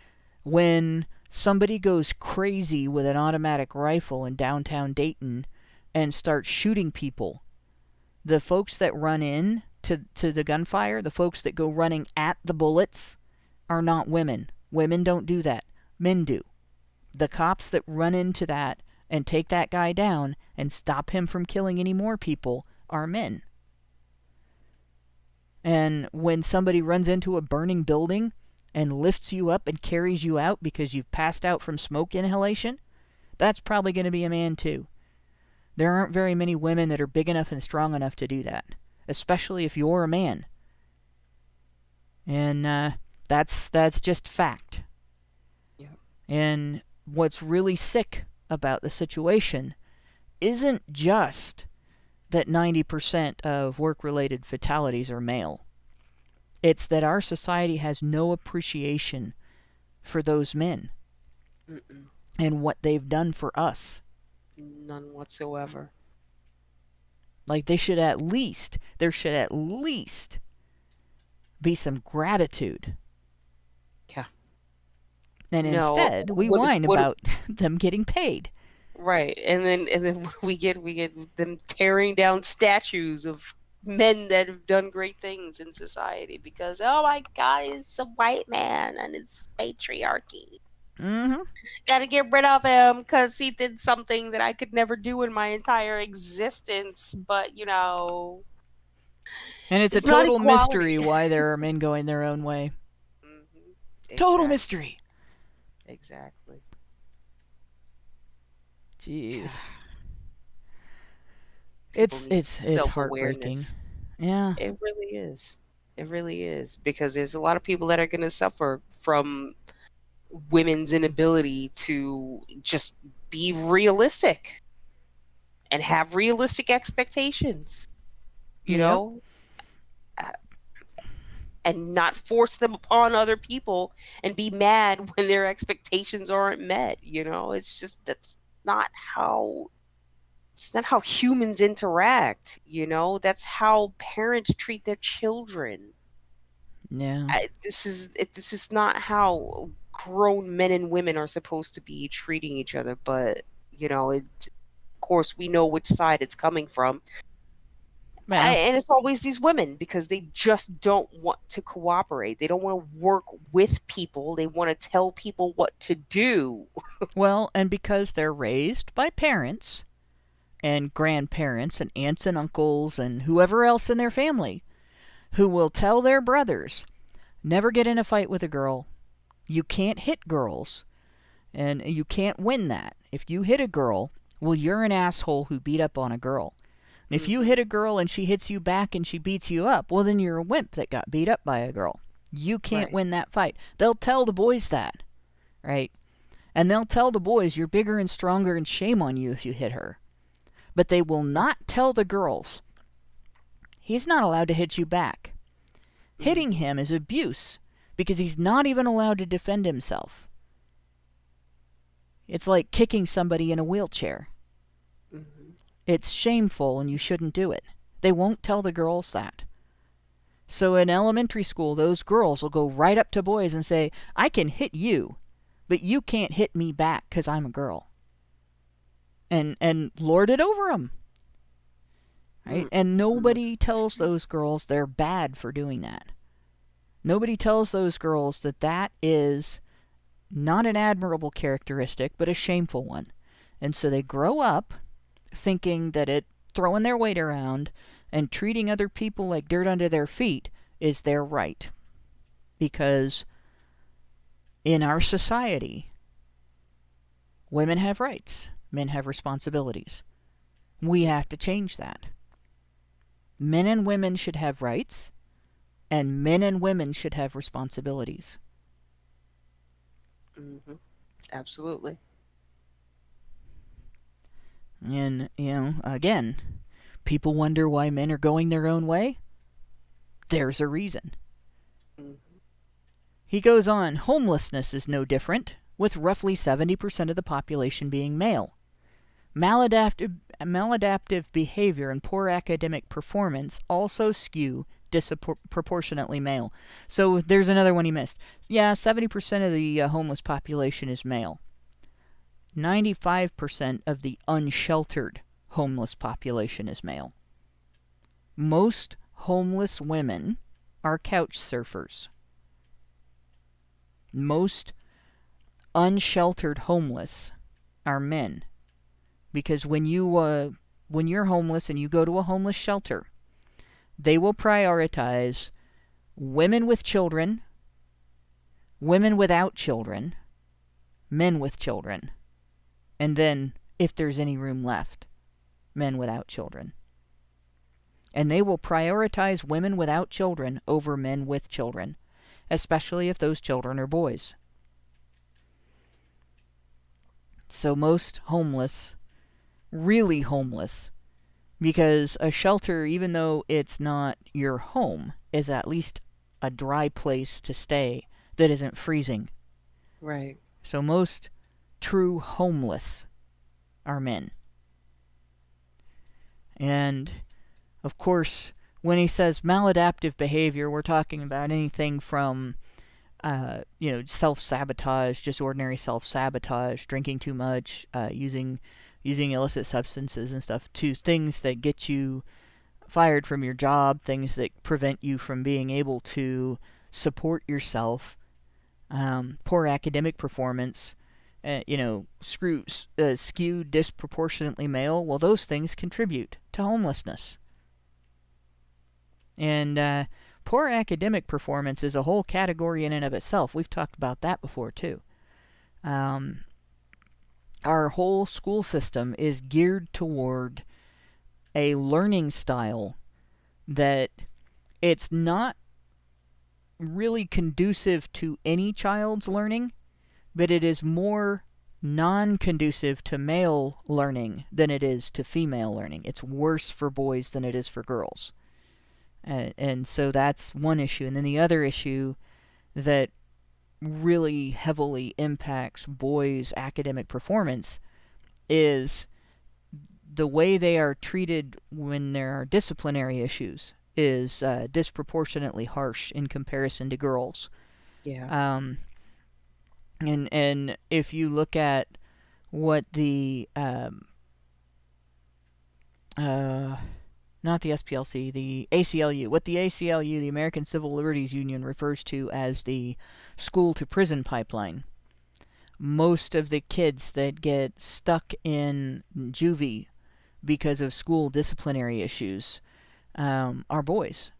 Boys are also more likely to be wrongly drugged as if they have a learning disability condition that relies on, like, attention deficit disorder, when they don't actually have it, because they just are high-energy kids. They're more likely to be treated as though their behavior is malicious when it's just energetic, or when they're having difficulty controlling themselves, like they have difficulty with impulse control. They're more likely to be treated as sexually advanced than girls. So boys get hit with more sexual harassment allegations over behavior that they don't think of as sexual. So there's a lot of stuff like that with discipline that's really rough for boys, and there's a lot of stuff like that with academic standards that's rougher on boys. And a good example of that, where the kid hadn't done anything wrong. My dad had to go in and talk to my brother's teacher and then the school administrators in regard to a classroom policy. So there's, in elementary school, it was at that time pretty standard. You would have homework, but you would also have in the classroom work. The teacher might say, I want you to do these math problems on this page, and she would sit while the students did that work, and she would tell the kids, when the bell rings for recess, you can't go out to recess until you get this work done. This has to be done before you can go. Not, this is homework if you don't get it done. It has to be handed in before you can go outside for recess. So the kids would rush through the work and to get out for recess. My brother was very meticulous. He didn't do that. And he was not getting any of his recesses because he was taking more time to carefully check his work. And he's very meticulous about that. And so he would get perfect scores on his work. But he didn't get to go outside and play with the other kids at all for days at a time. And he didn't complain about it until it had been several days where he hadn't gotten any recess. And Mom asked him to do something, and he just broke down. He was like, I haven't had any playtime yet today at all. And she goes, you get 3 recesses. And that's how my parents found out. He was being kept in every day at every recess to do in the classroom work. So my dad was like, well, there's a school board policy against this. You cannot keep the kids in at recess to do classroom work. They have to have the recess, and it's because research shows that they need their recess in order to do the classroom work. And there's a lot of research that actually shows that if you don't break up class time with playtime, it adversely affects kids' psychological development. So he went in to talk to the teacher, and he's like, what are you teaching these kids? Because he asked, are the kids who are turning in their work before my son turns his work in getting perfect scores on their work? Well, no. So they were making mistakes because they were rushing through. Mm-hmm. And he was doing a good job, and he was getting punished for it. What are you teaching the kids? What's the rubric on this? And she couldn't answer, and he had to go and talk to the principal and point out, this is actually not allowed under school board policy, and here's the policy right here in the book. This is he knew the page and everything, and it took that to get it to change.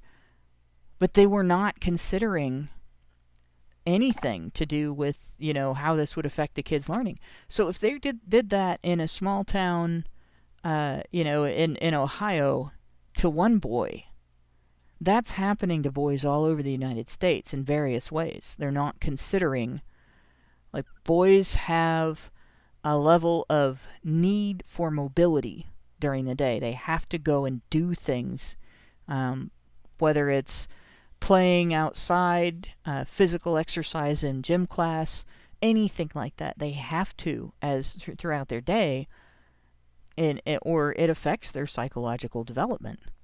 And there are things that, like my dad really was dedicated to understanding that stuff. As a teacher, he wanted to know how best to help his students. He read everything he could get his hands on.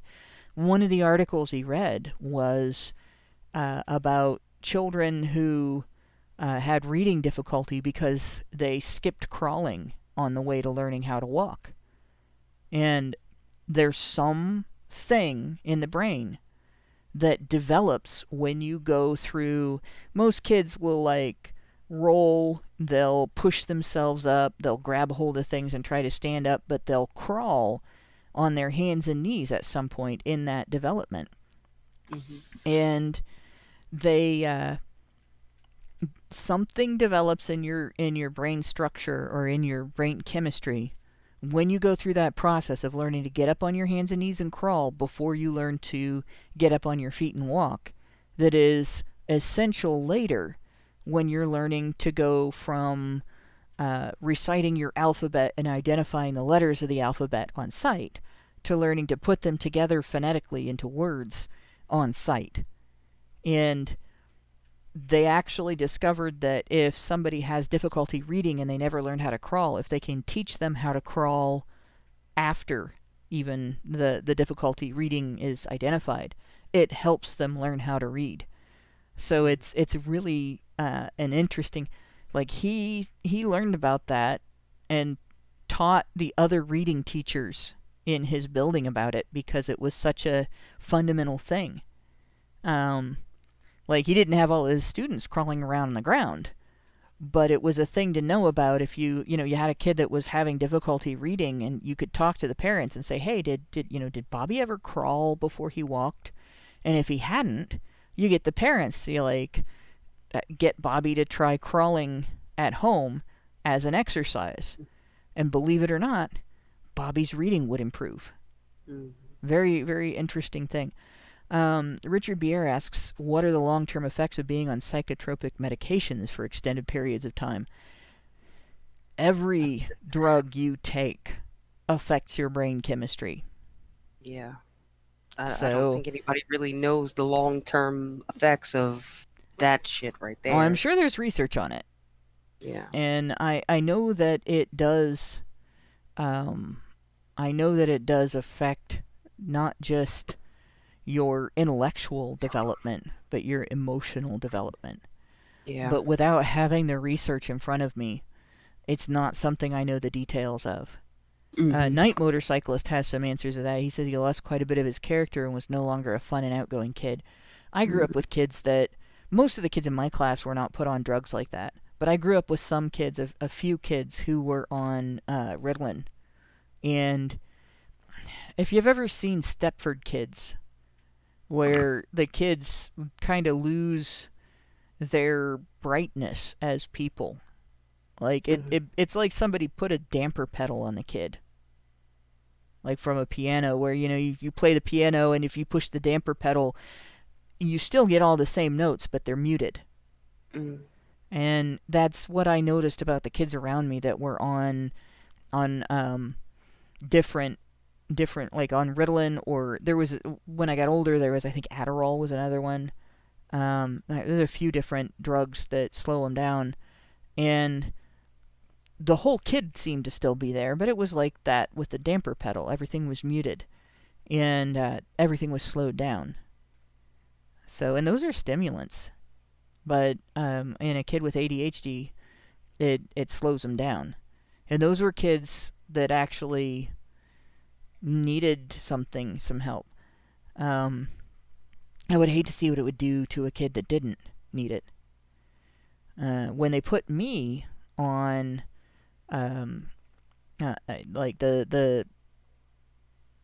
selective serotonin reuptake inhibitors, that's what happened to me. It was like somebody put a damper pedal on me. And then when the selective serotonin reuptake inhibitors started causing side effects, like I couldn't sleep and I started having other issues, then they put me on an antipsychotic, and that screwed me up. Like, it's fairly similar to what Night Motorcyclist is talking about. I was on lithium. Now, the steroids they gave me took lithium out of my system, so the lithium didn't make me sick until the steroids were out of my system, and then I almost had a heart attack. Lithium is really dangerous. If you don't need it, it's poison. It's salt. And your balance of lithium is very narrow. You have a very narrow range.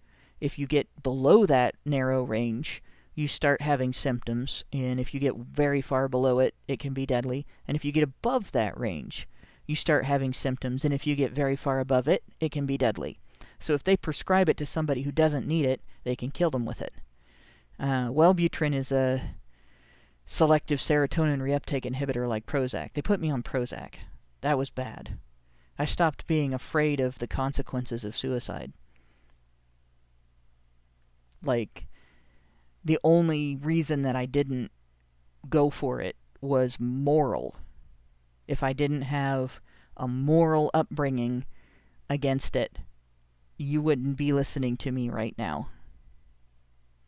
Because I didn't care at all.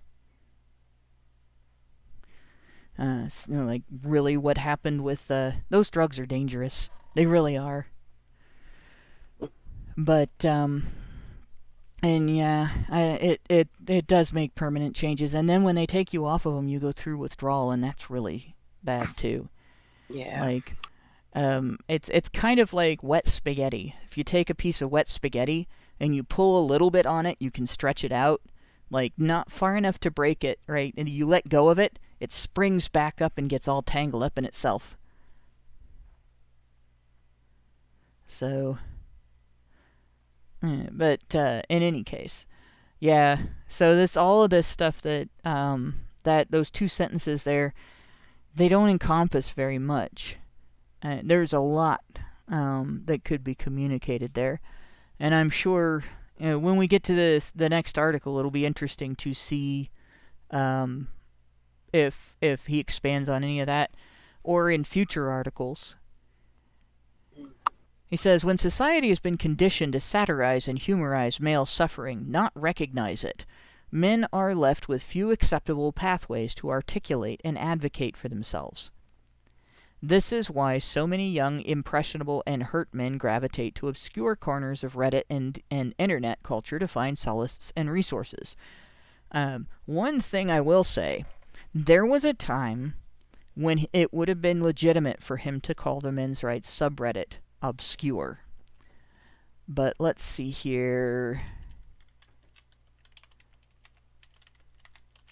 The men's rights subreddit currently has 347,000 members.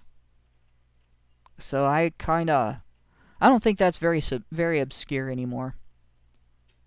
No, and I wonder if that's actually for this article, or is it? I don't know. No, that's the subreddit. Like, I just looked up the subreddit. Right. Okay. So yeah, that's actually pretty mainstream in terms of like people being interested in the issues. Now there's usually less than 1,000 on at any moment, but I mean a lot of people will go in, click through the articles, and just read the articles that are linked in the site. Like, most people who use Reddit don't use it to comment on Reddit on things. They go through, they read a few things, and then they go on to other things. Or they go through and they post things for other people to read, and they go on to other things. So most people are on Reddit for a few minutes, and then they're not. Then there's the Reddit family, which like is a totally different ballgame. And I'm not even going to get into that. But yeah, then on top of the men's rights subreddit, we have us, we have A Voice for Men, we have the National Coalition for Men, we have Justice for Men and Boys, we have just like Save Indian Family Foundation. There's men's rights organizations all over the world.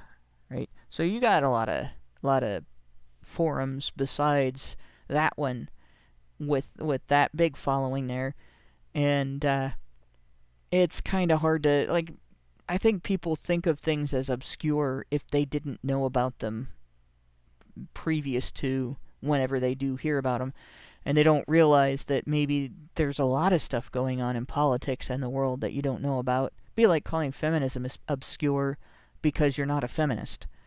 Like, I would say feminism is entrenched in our institutions at this point pretty heavily, but only 12 to 18% of people are feminist. Right. So, let's see. The growing absence of fathers and two-parent households only exacerbates such problems. From worse educational outcomes to mental health issues and lower labor force expectations. Here we go. This is one I hope that he changed his understanding on. Absentee fathers are leaving boys vulnerable to the riptides of intolerance abounding online. It is common belief among conservatives that divorce is men's fault, that most divorce involves a man abandoning his family, and that women are suffering because of this. And single parenthood, same way.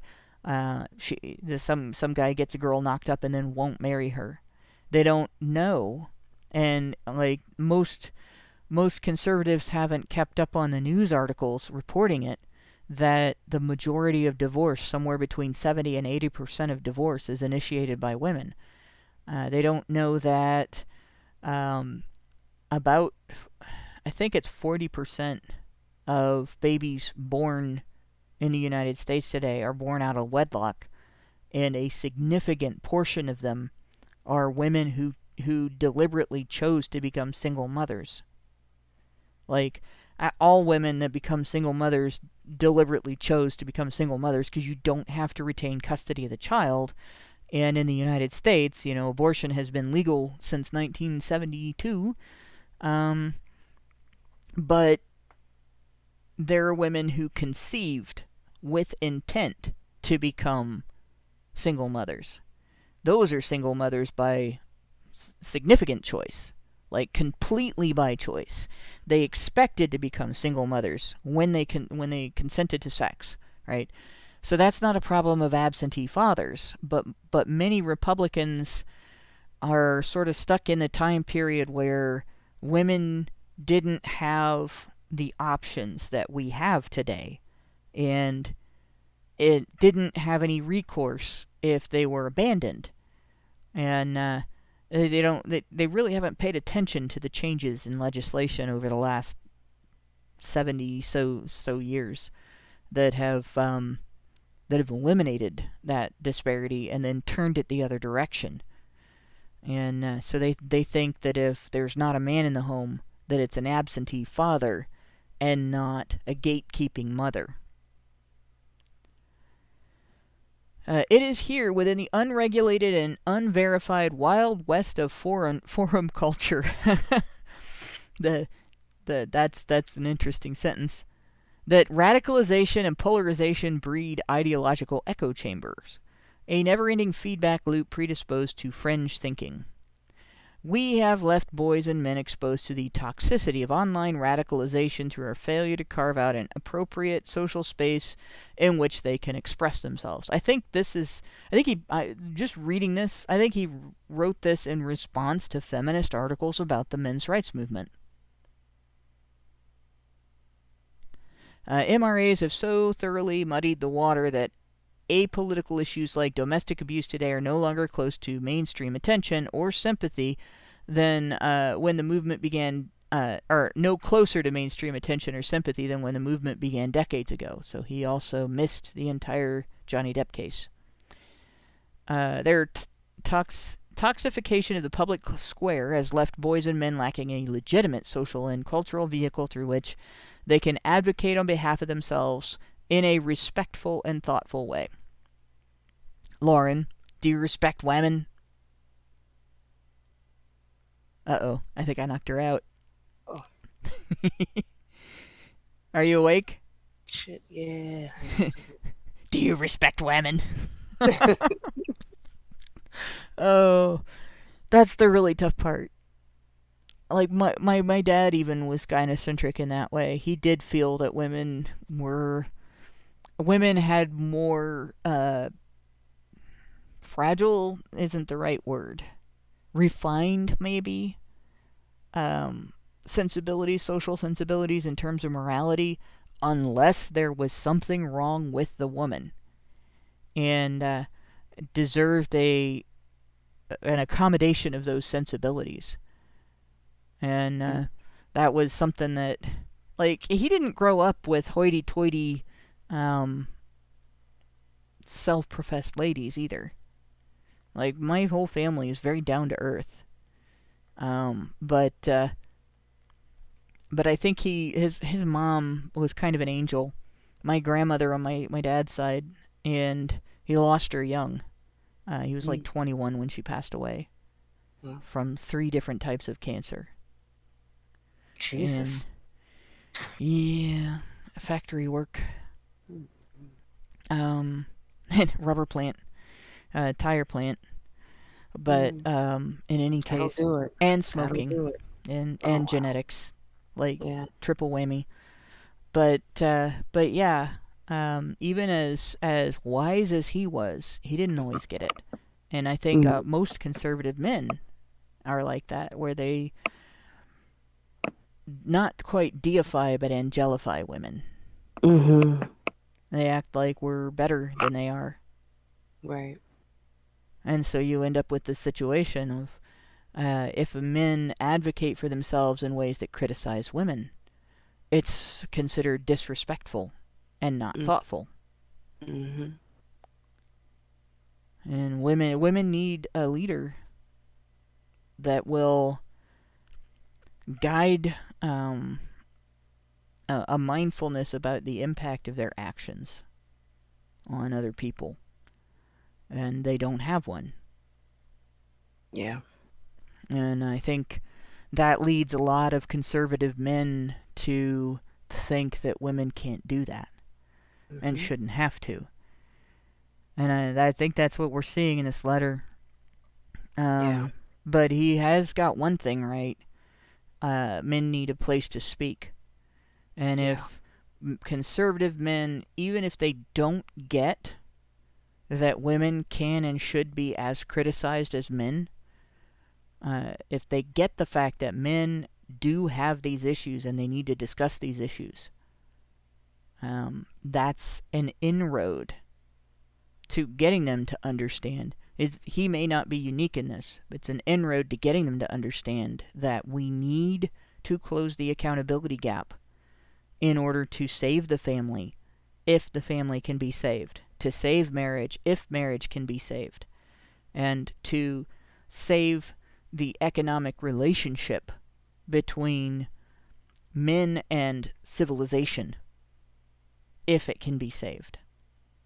It's a big if, because it's a big ask of women, it really is. And I just don't believe that they have the intestinal fortitude to, look themselves in the mirror, in the face, and say, look, this is what I'm doing wrong, and this is where I'm failing. It takes a lot. It takes a lot to admit when you're doing something wrong. Their self-examination muscles are atrophied. Mm-hmm. Absolutely.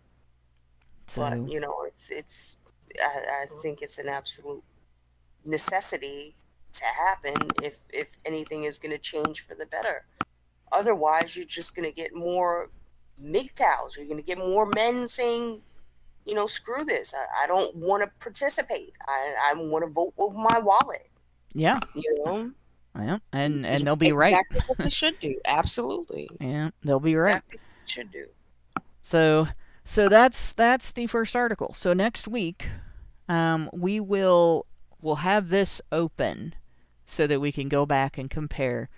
We might look again at the mission statement before we start for this organization. But the other article is not published by this publication. It is published by the National Review. Maybe we'll look at, I'm sure the National Review has an about page as well. So, I don't know, I don't see one. But it's got to have something about who we are, what we do, that kind of thing, on its site somewhere.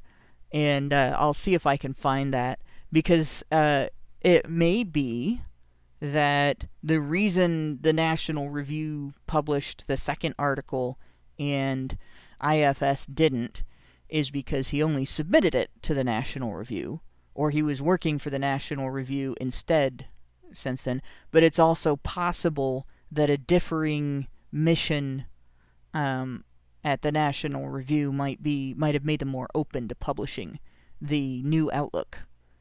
And yeah, this article might have nearly given Allison an aneurysm.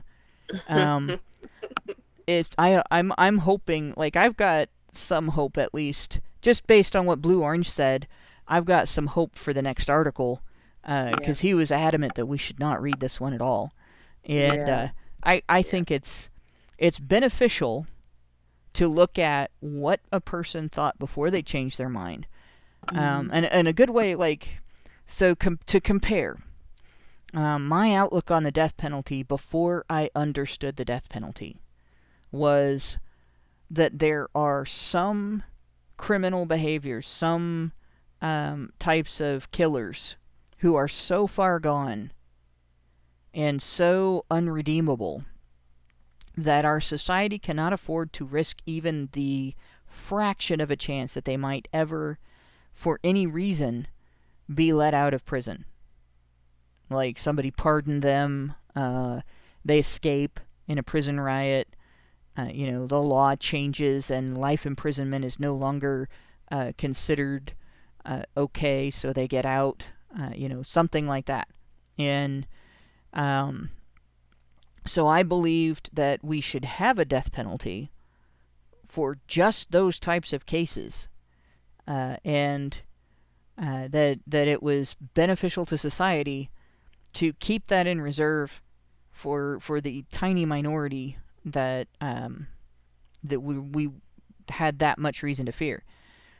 And it took, I would say I still held that position in 2010.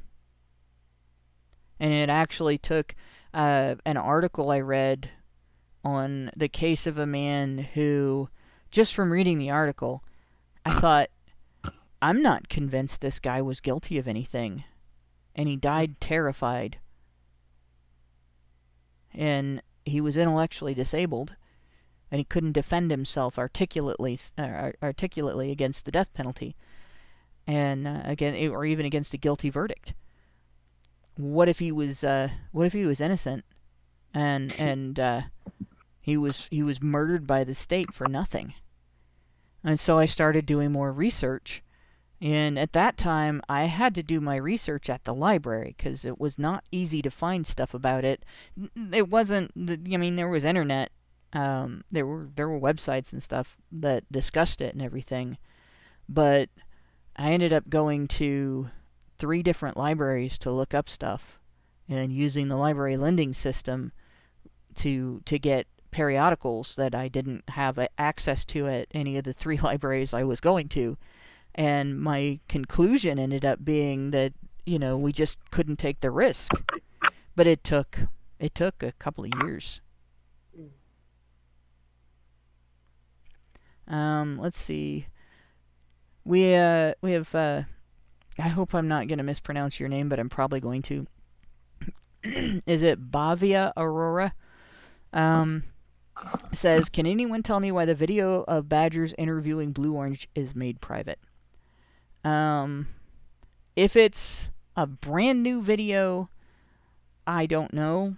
But if it's an older video, there is a distinct possibility that YouTube made that video private without us ever knowing. Because they did that with a shitload of our videos across all of our channels. And we just discovered that within the last couple months. And we've been undoing that with some things as we found them, but we haven't found everything that they did it to. I know they did it to a bunch of my openers too. And in particular, like, all of my openers that criticize communism and state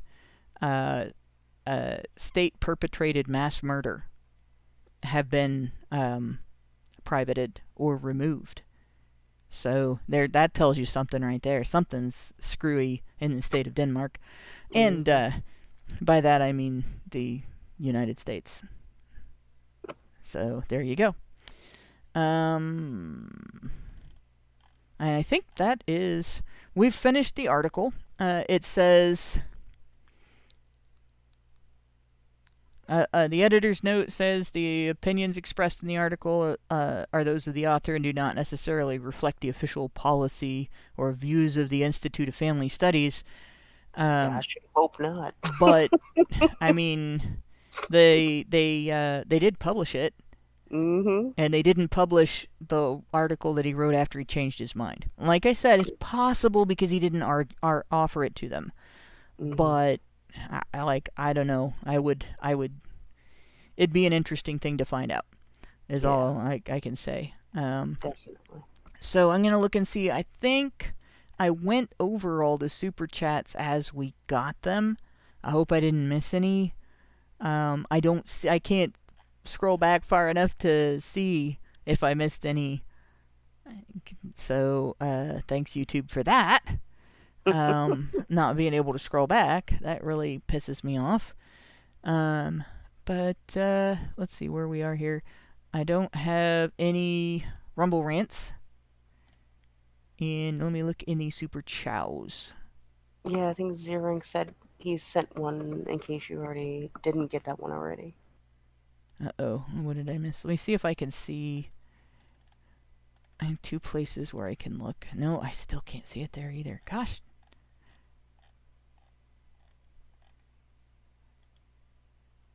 Okay, and Bava says it was a year-old video. Okay, so if it was a year old, that's one that... Oh, wow. All of the ICMI 2019 videos are gone. Wow. Yeah, we've got... That... We just need to start uploading our whole catalog to Rumble. They're gonna get bigger than YouTube anyway, I think, because people are going to get annoyed at having content. I have different lists that I put videos on to watch or rewatch, and I have one that, you know, like, if I run across a video I want to watch and I don't have time to watch it in the moment, I'll put it on a watch later list, and I've gone back and watched those videos later. There's like 6 of them that vanished in between when I put it on the list to watch it and when I went back later to watch it. It's not there anymore. Like, the lists are hidden because YouTube didn't like them. So,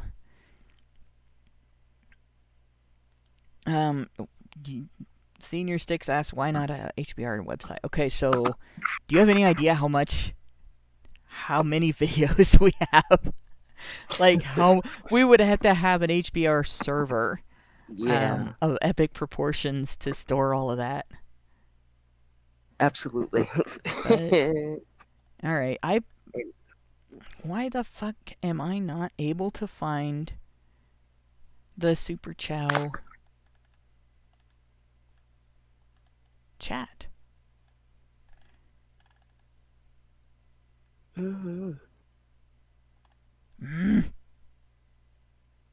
Oh, I know why.